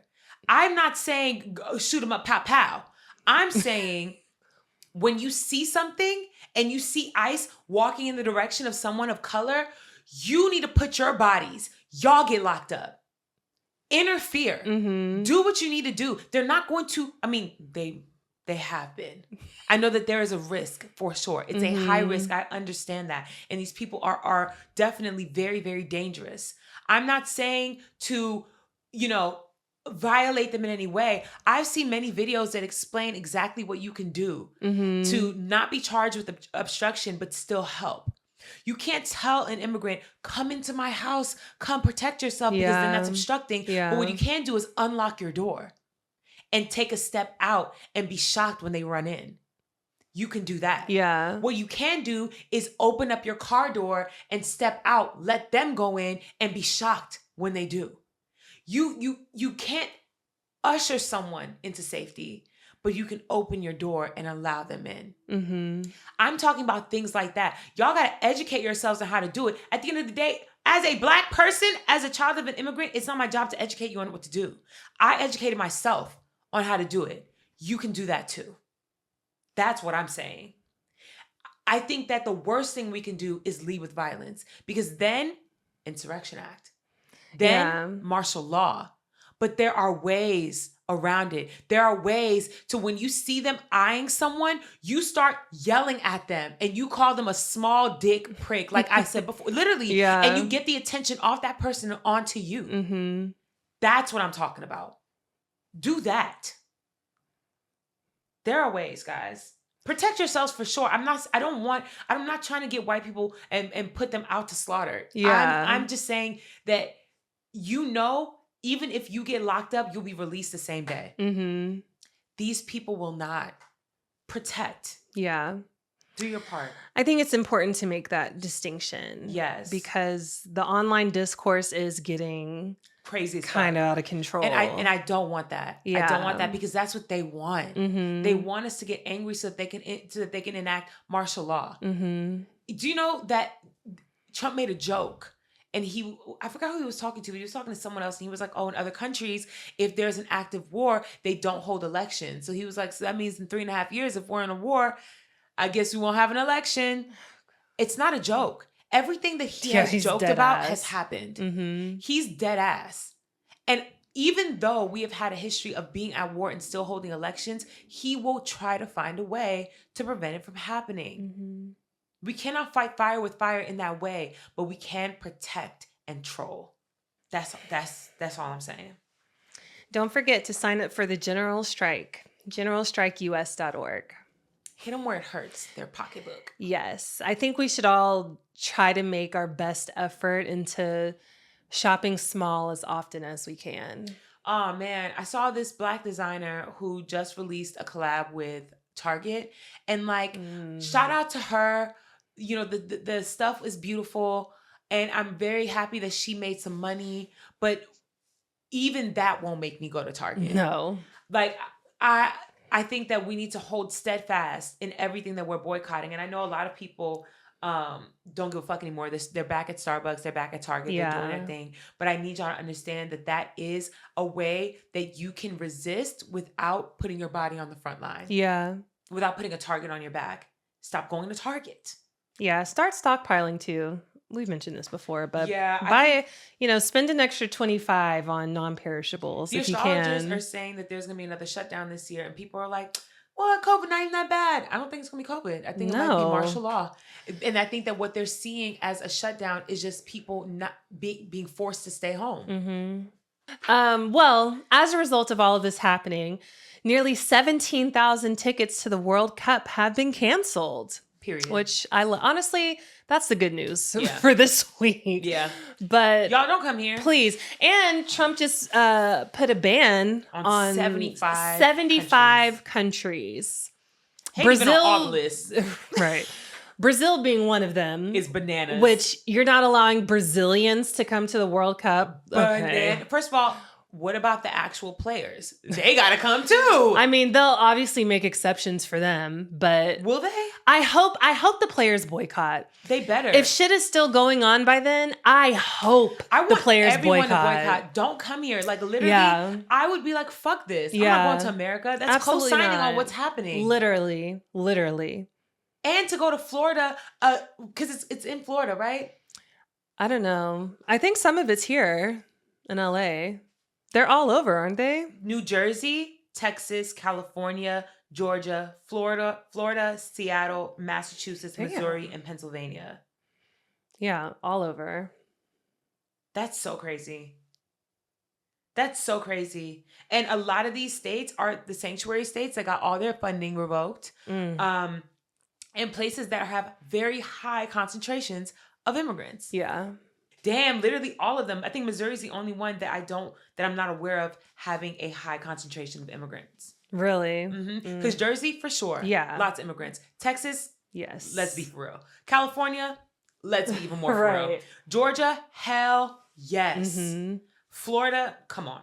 Washington State, I'm not too sure about. But I feel like the answer is still yes. There are lots of Asians in Washington. Massachusetts, Haitians run Boston. Okay? Pennsylvania, come on. Yeah. Come on. Well, tell me about Greenland. Is it the 51st state yet? Girl, I don't want it to be, but Trump is dead set on acquiring Greenland. And the EU has responded with great hostility that basically if you do, dukes up because they're fighting back. They've already sent troops out. Yeah. Apparently, Trump has retaliated to that if they don't concede, he's going to implement tariffs again, starting February 1st at 10%. And if it's not decided on by June 1st, then the tariffs would increase to 25%. We have made enemies of all of our friends. Yeah. All of them. And then last night, Trump also posted to Truth Social a letter basically saying that the reason why, this is the first sentence of it.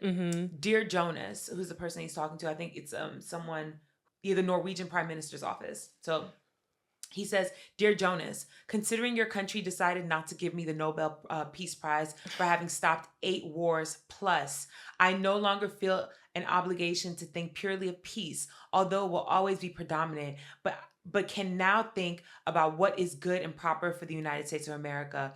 Denmark cannot protect the land from Russia or China. And why do they have a right of ownership anyway? There's no written documents. It's only that a boat landed there hundreds of years ago, but we have boats landing there also.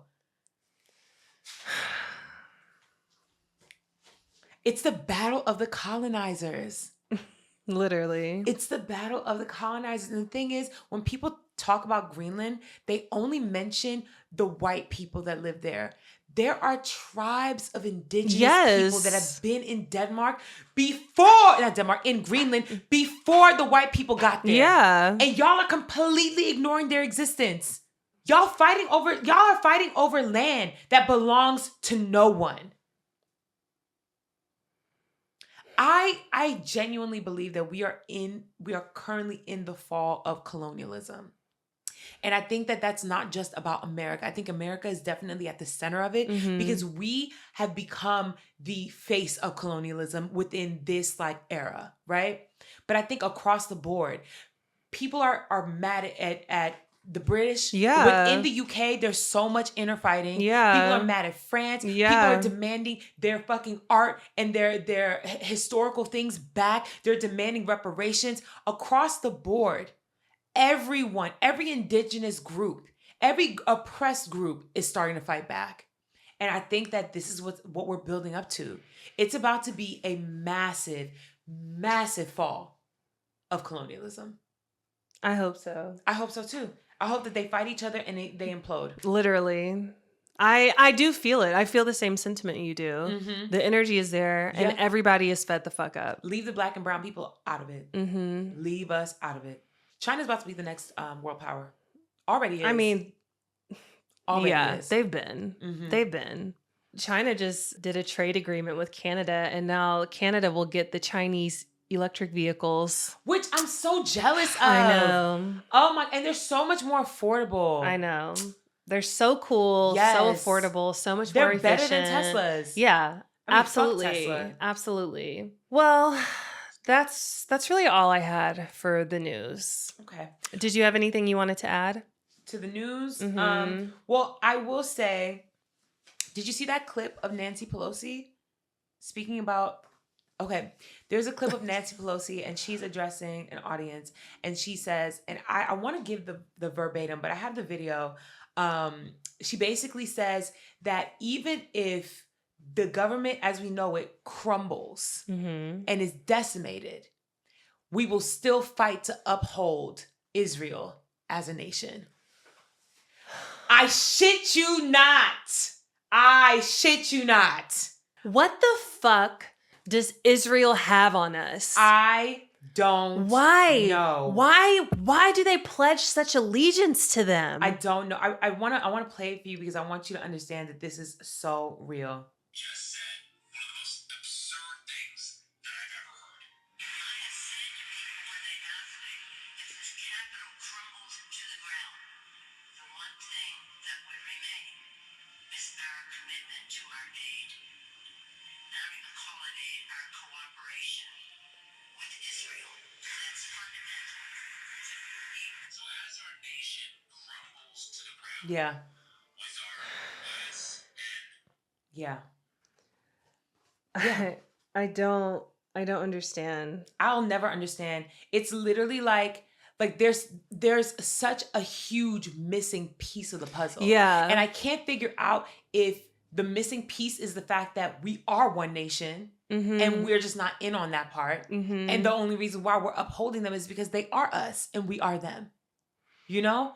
Or there's something being held over the heads of all the people in power that's so important and so life-changing that they are willing to say absurd things like that just to remain on the good side of Netanyahu. Because we've been riding at dawn for Israel for decades. Florida has issued new license plates. I saw that. You saw that? And they've made it easier for people to get, where now you can just walk up and get it. It's a license plate with the Star of David on it. And it says like, we stand with Israel on it with the Sunshine State logo. I don't get it. I don't get it either. But like looking into all of the Epstein stuff, which is really the Trump files, looking into all that, I don't know if that's connected to it. There's so much money in politics. And corruption. And I really think, I don't know, obviously, but Mindy and I were talking about this before we started, but they've got to be like threatening your life, threatening your family's life. It can't just be about withholding funds. They must have, they must have videos of each of them fucking each other in the ass. Gotta be. Has to be something. And they're just like, we're going to post this today. Yeah. Has to be. Because that makes sense to me. I don't get it. Like, I don't get it.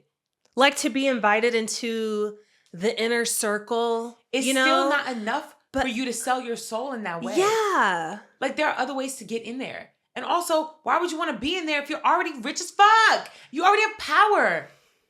And what is the draw? Just seeing how like JD Vance and Marco Rubio used to hate Trump. Yeah. They hated his ass. They thought he was so incompetent and clueless. They called him a grifter. Yes. And now they're sucking his dick. Yes. Yeah. I know. It's okay. I mean, I dream of my superpowers just coming in. I'm going to say something, and I truly mean this, and I don't want to freak you out in any way, but this is a true thing that I thought of. Mm-hmm. They have compiled lists of everyone who is against this administration. Mm-hmm. And now with the way that they have started to categorize things, they are now categorizing people who just don't believe in the American values and in the administration as domestic terrorists. I know for certain. Well, we on. Oh, that's what I'm saying. I know they got a little bitty list, and in fine print, it says the Thick Podcast. I know it. Child. And you know what? Like I said before, I reject any negativity. Right. Okay? Any negativity from that. Tabria, tell us some good news. Oh, I said the 17,000 FIFA tickets was the good news, but something else that I put on here was that the U.S. Census Bureau just released some updated data on married couples. Mm-hmm. And last month, it reported that less than half of households, so 47%, are married couples, versus in the 60s, where 66% of households were married couples.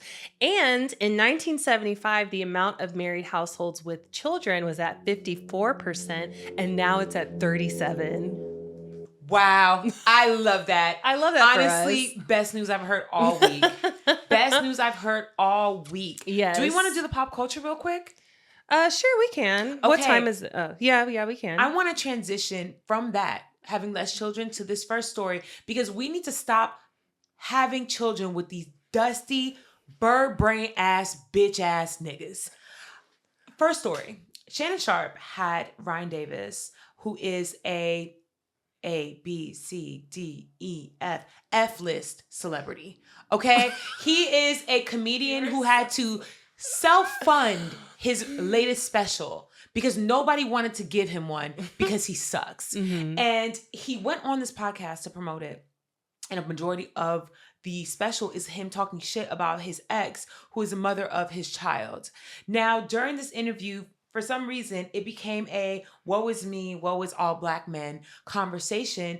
And he basically said that the biggest heartbreak of his life is in realizing that his daughter stopped looking at him as dad, I love you, once him and his ex separated, and started looking at him as Moneybag Jones. And he literally, y'all, and I'm not even exaggerating, called his child a gold digger because she is always asking him for things. She's 10 years old. 10. She's 10 years old. And he was out, eyes welling up, wiping tears away. Biggest heartbreak of my life. The way y'all hate Black women, Mm-hmm. the way, and literally he at one point in the interview, he was like, it broke me so bad because she's the reason why I am who I am today. When I went and saw that sonogram and the doctor told me I was having a baby girl, I told myself I had to get my shit together and I had to be a better nigga because I'm about to have a daughter, and I did all that just for you to grow up and start and just look at me like how all these other bitches be looking at me. She's 10. In no reality is there ever going to be a preteen, let alone a child, who does not ask their parent for some shit every time they see him. Not only that, y'all are not together anymore. She probably don't see you that often. So when she does see you, it's, hey, dad, first time I'm seeing you all month. Can I get a new Labubu? Mm-hmm. She's 10. Fuck you, Shannon Sharp, as well, because Shannon Sharp's team included a picture of this child. Why in would the you post. do that? Every single time y'all post anything, especially when you're promoting something like a podcast, you are hoping it goes viral. Mm-hmm. You are hoping that this post with this child's face on it went viral, knowing the reaches of the internet, knowing that she is in middle school and her friends are probably on TikTok as well and can see this picture of her and see her daddy crying, calling her a gold digger. That's crazy. The adultification of little Black girls is sick. Insane. Yeah. Insane. You talking about your child like she is any random bitch off the street. Yeah. Fucking wild. Fucking wild. In other news, Candace Owens has officially lost it. Miss Mamas is... I have no idea what's happening. So I have no idea what's happening either. No, I'm saying like I haven't seen any videos of her Even lately. with me seeing it, I still have no idea what's happening. Candace Owens has continued making content. I think last week we reported on how the company that she was working for has basically started another show. Yeah. And that show's host is just proving that she's cuckoo bananas with footage that they took of themselves of her. Insane. That is the pettiest, most, like, that's such a fucked up thing to do. I'm not saying that she deserved it. I'm not saying that she don't. I'm just saying it is wild. Yeah. Candace Owens has continued to double, triple down on the fact that she believes that Charlie Kirk, who I guess was the love of her life and her best friend, has been coming to her in her dreams and has confirmed to her suspicions that he is a time traveler. That is the platform. That's the stance that she has taken right now. She's currently being sued by the First Lady of France, mind you. Oh, and yeah. she about to take her for everything she got. I can't wait till that case is settled. I really want to see the outcome of that. That's going to be insane. The thing is, we know what the outcome is going to be because she has double, triple down and pretended to have facts that this woman was born a man. I know. I just want to see like what is her punishment or fine going to be or whatever. I think they're just going to sue her for everything she has. I feel like she is going to be out here with 2 quarters and a piece of lint. So for those of you who may not know, the Rock the Country Music Festival, the lineup was announced and it's basically a MAGA music fest. It's nothing but MAGA down people. It's very Americana and they're stopping at towns we've never fucking heard of. Literally. These Hobunk towns. Literally, it's bad. And the headliner, the biggest act they have is Kid Rock. That tells you what you need to know. Right. Nelly is on this lineup and Ludacris was also. People were very shocked to see Ludacris's name. They were very disappointed and there was an immense amount of backlash. We know that Nelly already sold his fucking soul. Right. Him and Snoop, gone. Lost in the sauce. Ludacris, immediately when people saw his name on there, started unfollowing him, commenting, saying how disappointed they were in him, all this shit. And he pulled out. And his excuse was, he said that there was a clerical error. That he said it was an error, that he was approached with this opportunity, but he never said that he would do it. And they just ran with it. And that it was a mistake, that this was not, he had no idea he was on this lineup. Nice try. Don't believe you. Christopher. Don't believe you. Don't believe you. Absolutely not. I want to know how nice the check was because even though they're performing to audiences of like 30 people with 30 people with 15 teeth amongst all of them, even though that is the audience, I know they're probably paying them something stupid. Yeah. The money gotta be big. Yeah. It gotta be. Kai Cenat quit streaming. I saw that. Mm-hmm. And when he quit streaming, he did a very heartfelt video. It was a conversation with him and his mother. And he basically said that he wants to move on to bigger and better things. And there are a lot of mixed emotions about him quitting. I mean, good for him. Shout out to him. I like that he put all his friends on and they all have big streaming platforms. He has Shout done a out lot. to him. And he's walking away with millions. Oh, He's set for life. If he never does anything the rest of his life, he is set. Well, maybe not. He has like a net worth of like 35 mil, I think. But that's still a lot of money. Set. For sure, if he were to minimize his lifestyle. For sure. The lifestyle is going to catch up. You know what I mean? For sure. I'm curious to see what he does next, but people are criticizing him. Why? Because he has transitioned into, well, he's always been on YouTube, but now his focus is mostly just like content on YouTube as opposed to streaming and being live like 10 hours a day every day. And his most recent thing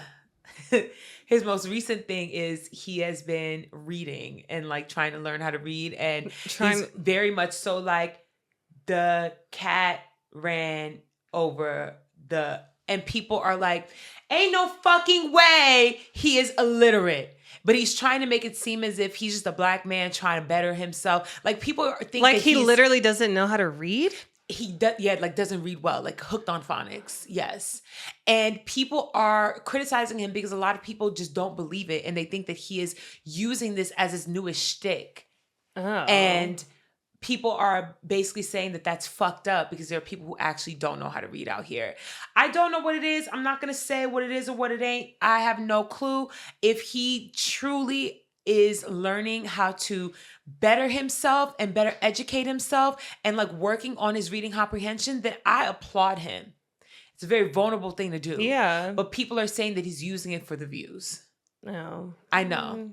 I don't know. Yeah. Shout out to him. I mean, regardless, maybe it'll encourage other people to work on their reading comprehension and stuff. We'll see how things play out. Yeah. I just think that I think that him walking away from streaming was a very brave thing because you are walking away from a lot of bread when you do that. Yeah. But the privacy and the mental health of aspects course, it's of not it, worth it. Yeah. I fully understand. Yeah. Mm-hmm.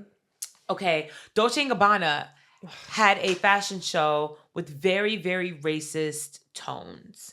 The theme of the show was about the male, like, singular identity.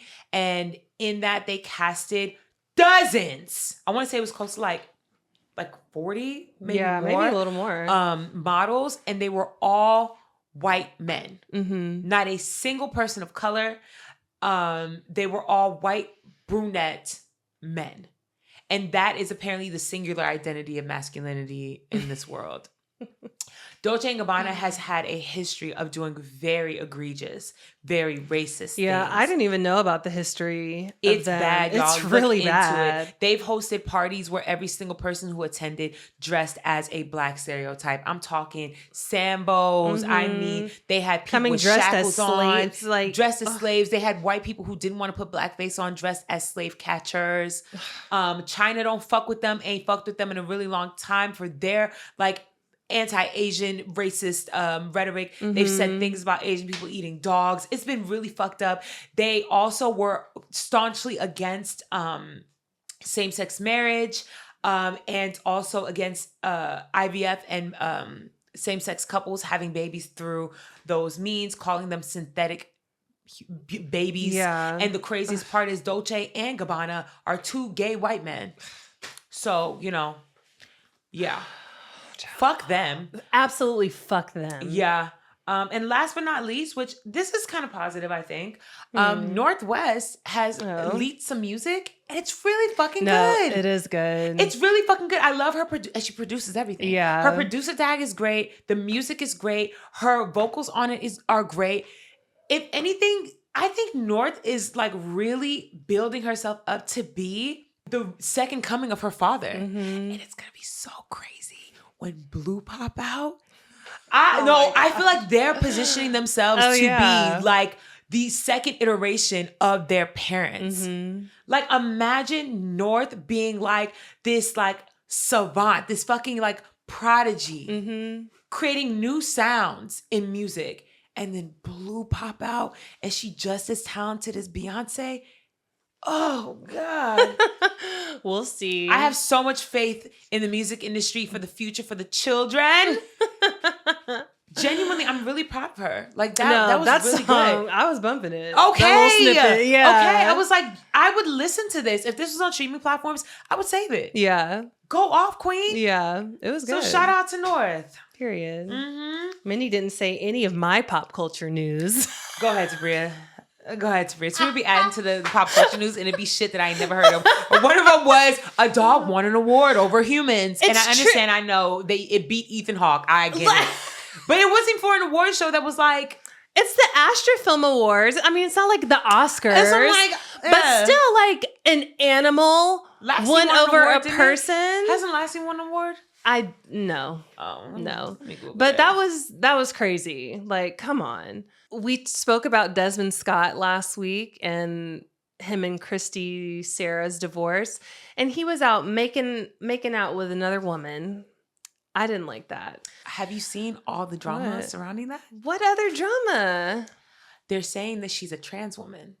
Oh, that's not confirmed. And I don't like how people are saying that. I don't either. I don't like the way that everyone has jumped onto this narrative and they're discussing the gender of this woman who isn't even a public figure. Yeah. She is we don't know much about her. Y'all, the focus should be on Desmond and not on her. But there are so many people who have found pictures of her and have made content saying, that's the pose. That's the face. Look at that. Them titties. I know them titties. That's fake. Look at them shoulders. Look at them calves. I hate y'all motherfuckers. Yeah. And it's a lot of people in the gay Some trans people are doing that. And I'm like, don't y'all advocate against people doing this to y'all? Yes.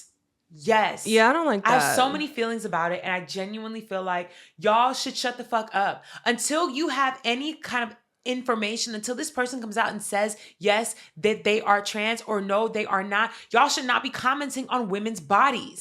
Stop doing that. I agree. Stop doing that. The focus should be on Desmond. It's fucked up that he was out here sucking face with a bitch. Yeah. Period. Leave it there. Yeah. The last thing. Go ahead, Spirit. I'm ready for this. Because I don't know anything about this story. Inform me. You know who Haley Bailey is? Yes. She was on a live stream and her ex is some NFL player and they're divorced a few years ago. And she said on the live stream that they got divorced because his dick was so big. And in response...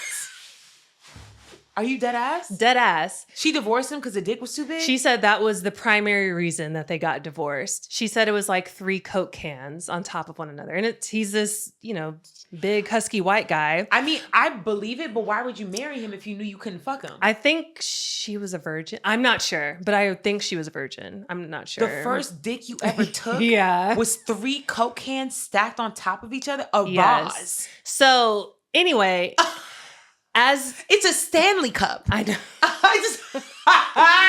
But listen, he's suing her for Wait, what?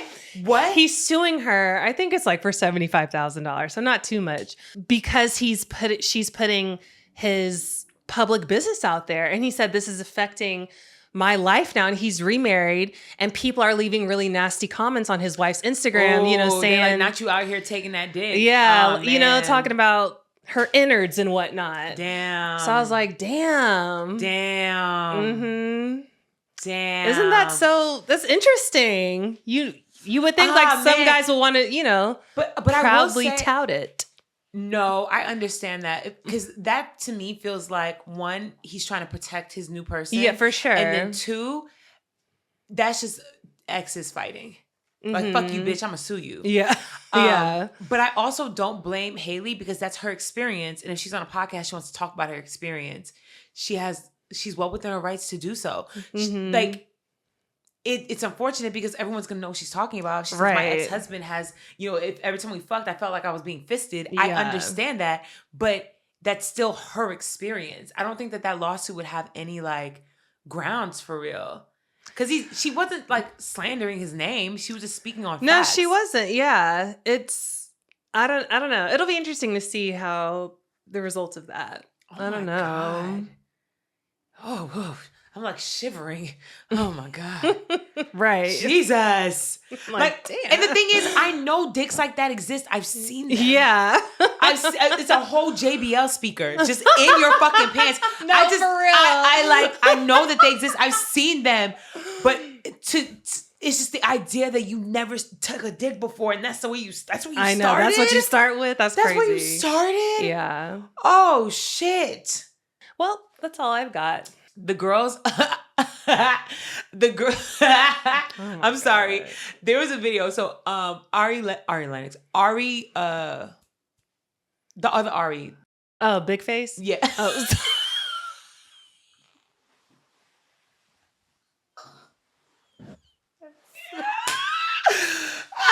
Because she be stealing people's niggas, we can leave that in. Ari Fletcher, she was on Carisha Please. Mm-hmm. And oh, that's still around? Mm-hmm. They were doing like a live show or something like that. She was on Carisha Please, and they were playing like one of them card games. And the question she had was, how much would you have to get paid to let a nigga shit on you? And she like really was like, and like gave a number. Like she was like, she was like, hell yeah, I'll let a nigga shit on me for this amount of money, whatever. And people on social media were like chewing her up, and they're just like, you don't got no kind of self-respect. You the fact you got a price on your body, let a nigga shit on you. And I literally was like, oh, we did an episode one time and we literally both gave a price. I was like, y'all, I genuinely was like, oh my God, like this is the reason why the old thing don't exist no more. Because if TikTok was around back then, girl, bitch, they would have ate us up. Yeah. Oh my God, we both had a price, and I know it wasn't high enough. I know it wasn't high enough. Everybody has a price for everything. There are some things that are like, no, you know, but if nobody's getting harmed. And I just got to sit here and let you shit on me? Come on. It depends on the kind of shit too. If it's a runny one, no. Ugh. If it's like solid and you've been eating your fiber. Yeah. Okay. Yeah.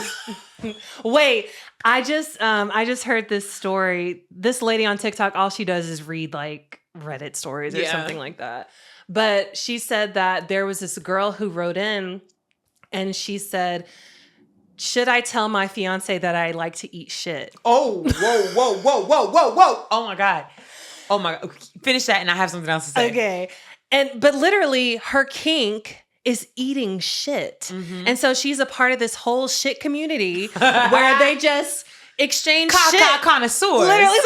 No, for real. And they just exchange their bowels with one another. But her fiance. They share shit to eat. Like swapping snacks at the lunch table. Yeah, I don't know if it's like, it has to be an in-person thing, right? Like, are you mailing shit? People probably maybe. mail shit, yeah. But she hasn't told her fiance. If Jade woke up one day and was like, babe, this is just something I really enjoy. Do you know I would throw up for 3 consecutive days? Absolutely. Because our mouths have been touching. 3 consecutive days, I'd be throwing up. I would not want to be with you any longer. I'm so sorry. Absolutely I love you real bad. I'm good off that. No thanks. There was a story, and this went viral. Have you ever heard of a New Hampshire s'more? No. Look it up. So I'm going to start telling the story. So this nurse said that a man and his wife came into the emergency room and they said that they did a New Hampshire s'more, and now they've had a fever for 3 days straight and they don't know what happened. For those of you who can't see Tabria's face, tell the people what a New Hampshire s'more is. I love Urban Dictionary is so funny with their definitions. So I'm going to read you what Urban Dictionary says. The New Hampshire s'more, the sexual act of a man dropping a deuce in a woman's mouth, then receiving fellatio whilst the brown is still in her mouth. Yes. After ejaculation in said mouth, the woman will transfer the mixture into the man's mouth before he proceeds to bird feed it into her honey hole. Oh, fuck. We should have put a trigger warning on this. I'm sorry, yeah. We might insert that after. Yeah. Holy. When I tell you. What? Literally, the ER nurse, straight face, was just like, oh my God. And the fact that I didn't see the Urban Dictionary. I looked it up and I got like an actual, it was like one of those websites where they explain extreme kinks. Mm-hmm. This is a real thing that people really do. What is y'all fascination? How is shit eternal? And I'm not trying to kink shame nobody. I promise you I'm not. But that is the kind of kink that will kill you. You know why they had fevers for 3 days? They were experiencing sepsis. Oh my God. Do you know? You're putting shit in every orifice of your body. A flicker of a residue of shit will give you pink eye for a month. What do you think putting shit in every goddamn hole is gonna do to you? You think getting in the shower afterwards is enough? And no shade, I already know y'all was palm colored. Do you think that taking a shower after that is enough? Also, I know y'all don't be using soap for real. What are y'all doing? God damn. I'm literally just sitting here. There's no way that survival of the fittest is real because y'all should have been out of here. Yes, how? What the fuck? Oh my God, that's disgusting. What the fuck? What the fuck? And real. This is a real thing. This is a real thing that people do. How do people come across things like this? Like even on my strange addiction, you just thought to yourself, what's this taste like? I think it's just an inclination. Like, ooh, I would love to try this. And then they're like, ooh, what if we add this to it? Ooh, what if we do this too? The same thing with how do you ever eat shit for the first time to realize you like it? Exactly. Something's like psychologically off. No, for sure. Because you should have a natural aversion to shit. Because it literally will kill you. Like there's a wire that's crossed. There's something that's not happening there because your survival instincts are not instincting. Yeah. Like it's just, there's no way. That will actually kill you. You will die from sepsis the same way this couple was going to die from sepsis. Ugh. What are we even talking about? It's one thing to let somebody shit on you for some coin. Never in your mouth. Absolutely not. On your lap? Okay. All right? On your chest, maybe. On your back, preferably. But ain't no motherfucking way. No, baby. The Hebees was GBing. Yeah. I literally was like I was shaking in my Timbs. Oh my God. Disgusting. And that leads me to the question, Tabria, what is your new price to have somebody shit on you? My new price, let's see. And I'm gonna say shit and smear. Ew, why would make it, make it worth it. Yuck. Fuck. Look.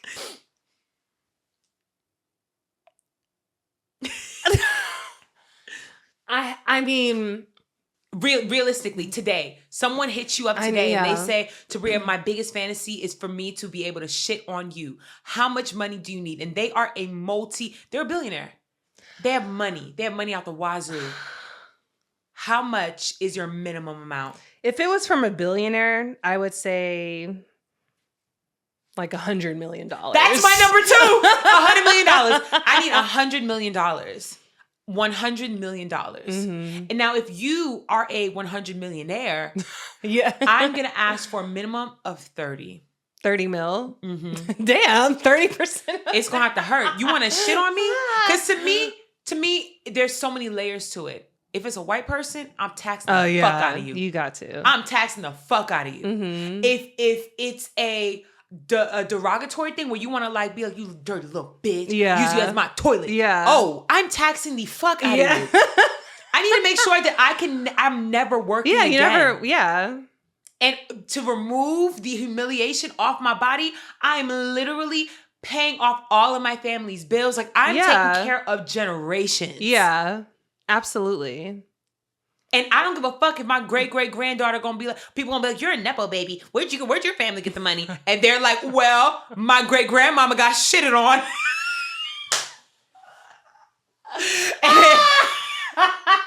And she got us generational wealth. And did. So what? We gonna have a gold diamond crusted toilet in that house. Holy shit. In loving memory of Grandma Mindy. What was Ari's number? Do you remember? Look it up. I'm so curious.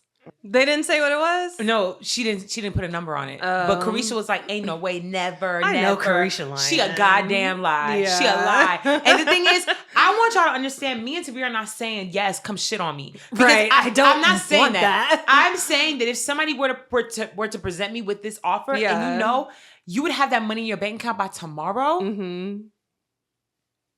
Give me some Lysol disinfecting wipes. I would get a chemical peel in the exact spot. Full body chemical peel. Okay. I genuinely, I would request it be on my back. Yeah. Okay, what if everybody knew about it? Like it wasn't filmed, but it was leaked that, oh, this is what she did to get this money.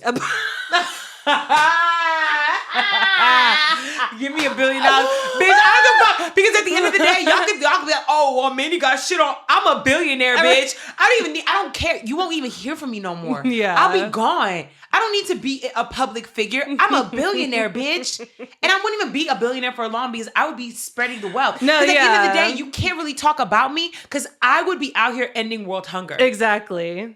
Give me $1 billion, shit on me, film it. I don't give a fuck. Because guess who it won't be a hungry fucking person. Guess who ended homelessness in America?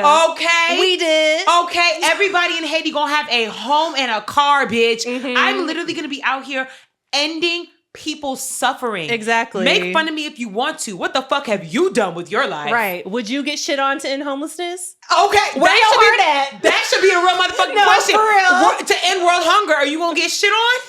Now, Tabria, here's my next question. Would you let someone shit in your mouth? Oh! No. I need you to hear me out though. You don't gotta eat it. It just gotta be in there, and then you can spit it out, and then we'll give you some like industrial grade disinfecting mouthwash.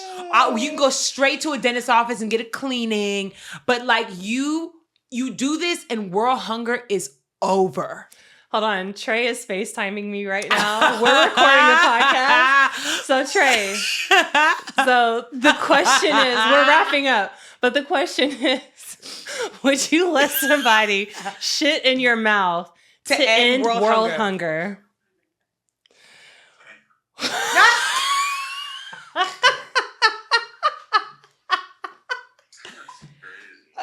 Would you? I mean, fuck. No, it's a nondescript person. You don't know this person. So are they just placing shit in your mouth, or somebody's asshole? Someone's shitting in your mouth. He was like, I didn't call for this. Here, I'll call you back. I love you. Bye. Fuck. To permanently. No one goes hungry again. No one goes hungry again. No one. It's not full world peace though. It's just hunger. Food is provided for, period. Because it's probably going to be a trillionaire. A trillionaire wants to shit in your mouth, and they promise, they will set up a fund. It's the World Hunger Foundation, and they are feeding everyone. No one is going hungry. No one will ever go hungry in the name of again. Tabria Majors, no one goes hungry again. I mean, yes, I would do it. And I know Mindy would too. Would you not? I mean, I would coat my mouth. No coating. Honestly, I know me. If I knew it was guaranteed that no one would go hungry again, I would do it for sure. Yeah. Because for the greater good, who gives like my discomfort would suck for sure, but for the greater good, yes. Mm-hmm. Yes. Now, if it had to be made public, no. Really? I don't know. I mean, you'd be a martyr. To be honest with you, I might have to go after that. No. I might have to leave. They would probably name so many things after you. And I would still be living in my apartment in Koreatown. Be like, well, thank you for ending world hunger. And I gotta walk around knowing I had to get shit. It's the most noble act. Self-sacrifice. It is. You're right. I'll wear that with a badge. You'd probably get a Nobel Peace Prize. My mouth would be everywhere. The big ass statue of me. Oh my God. I'm gonna ask Jay that question. You should. She's gonna be like, fuck no. And that's what I mean. Everybody got a price, so don't tell me. Okay. You ain't got a price. That's how I feel too. Mm-hmm. Now there's certain things for sure off. Like if no harming anybody. That's what I was about to say. Yeah. I would never I don't care how much money you're offering me to like harm someone, to kill someone, or even like a puppy, like that. Yeah, we were talking about. No. Never in this. Well, lifetime. I would kill certain people. Don't get it twisted. I would kill some pedophiles. Absolutely. Oh, I would. No questions asked. I've dreamed of it. Oh, maybe I should. Calm down. I know. Calm down. Okay. A puppy, an animal, No. never in this lifetime. I'm sorry. I'd be feeling bad swatting flies. Okay. I know. I felt bad getting rid. Well, I didn't get rid of the spider, but I mean, I did remove it from my home. But like, you didn't kill it. I didn't squash it. A cockroach. I'm sorry, y'all got it. Cockroaches ain't not real. Yeah. Like they came from hell. Cockroaches, literally, if an asteroid did hit the Earth, cockroaches and dinosaurs existed at the same time. It wiped out everything except for the cockroaches. If that ain't a marker of Beelzebub, I don't know what is. Did you know that alligators don't die of old age? I heard that, but what is the proof? I mean, you can obviously, there's ways that you can age animals and shit. And there's like... Is it in the same way that turtles live for like 200 years where they do eventually die, but they just don't die within the lifetime? No. Every alligator who's died has died because of they've been killed. So how long do alligators live? It's only 90 years old. But because of other circumstances, whether they've been hunted or, killed by another animal or something, they don't die of old age. So it says here that in captivity, the longest one has lived is 100 years. And why did it die? I think old age. I don't know. Or disease. Disease is a reason they die, but just from being old? No. Oh, wow. Okay. So it says here, alligators can die of what is effectively old age, but it's not because they're old. It's usually because they get too slow to hunt and they die of starvation. See? Mm-hmm. So technically they don't. So if you continue to feed one, even though it's getting older and it's moving slower. Yeah, I'm gonna keep my eye on that one. The 90-year-old one in captivity. See what happens. And that proves my point. Cockroaches, they were still around. Mm-hmm. They made it. Fuck them. No shade. Oh my God, but did you hear that story about that guy who created he rigged this he created this machine thing to essentially rape cockroaches. Did you see that? Yes, I saw that. Yeah. See, people are sick. I wouldn't. And even though I don't like roaches, I would never do no shit like that. Fucking inhumane. Disgusting. Yeah, lock people his ass up. Check his computer. Because that's what we starting? Yeah. Oh, it's gonna get worse. Yeah. Lock his ass up. Yeah. Fuck that. Well, this episode was a wild ride. Right. I wasn't expecting to end here. I wasn't expecting to get here at all. But hey, here we are. Yes. And like we said, this is kind of like a preview of the news episode minus all the other stuff at the end. It would just be focused on the news. And then we would have, our regular key. Of just a key and pop culture things. Mm-hmm. And a topic. We would pick a topic. Yeah. Let us know how you feel. Yeah, please do.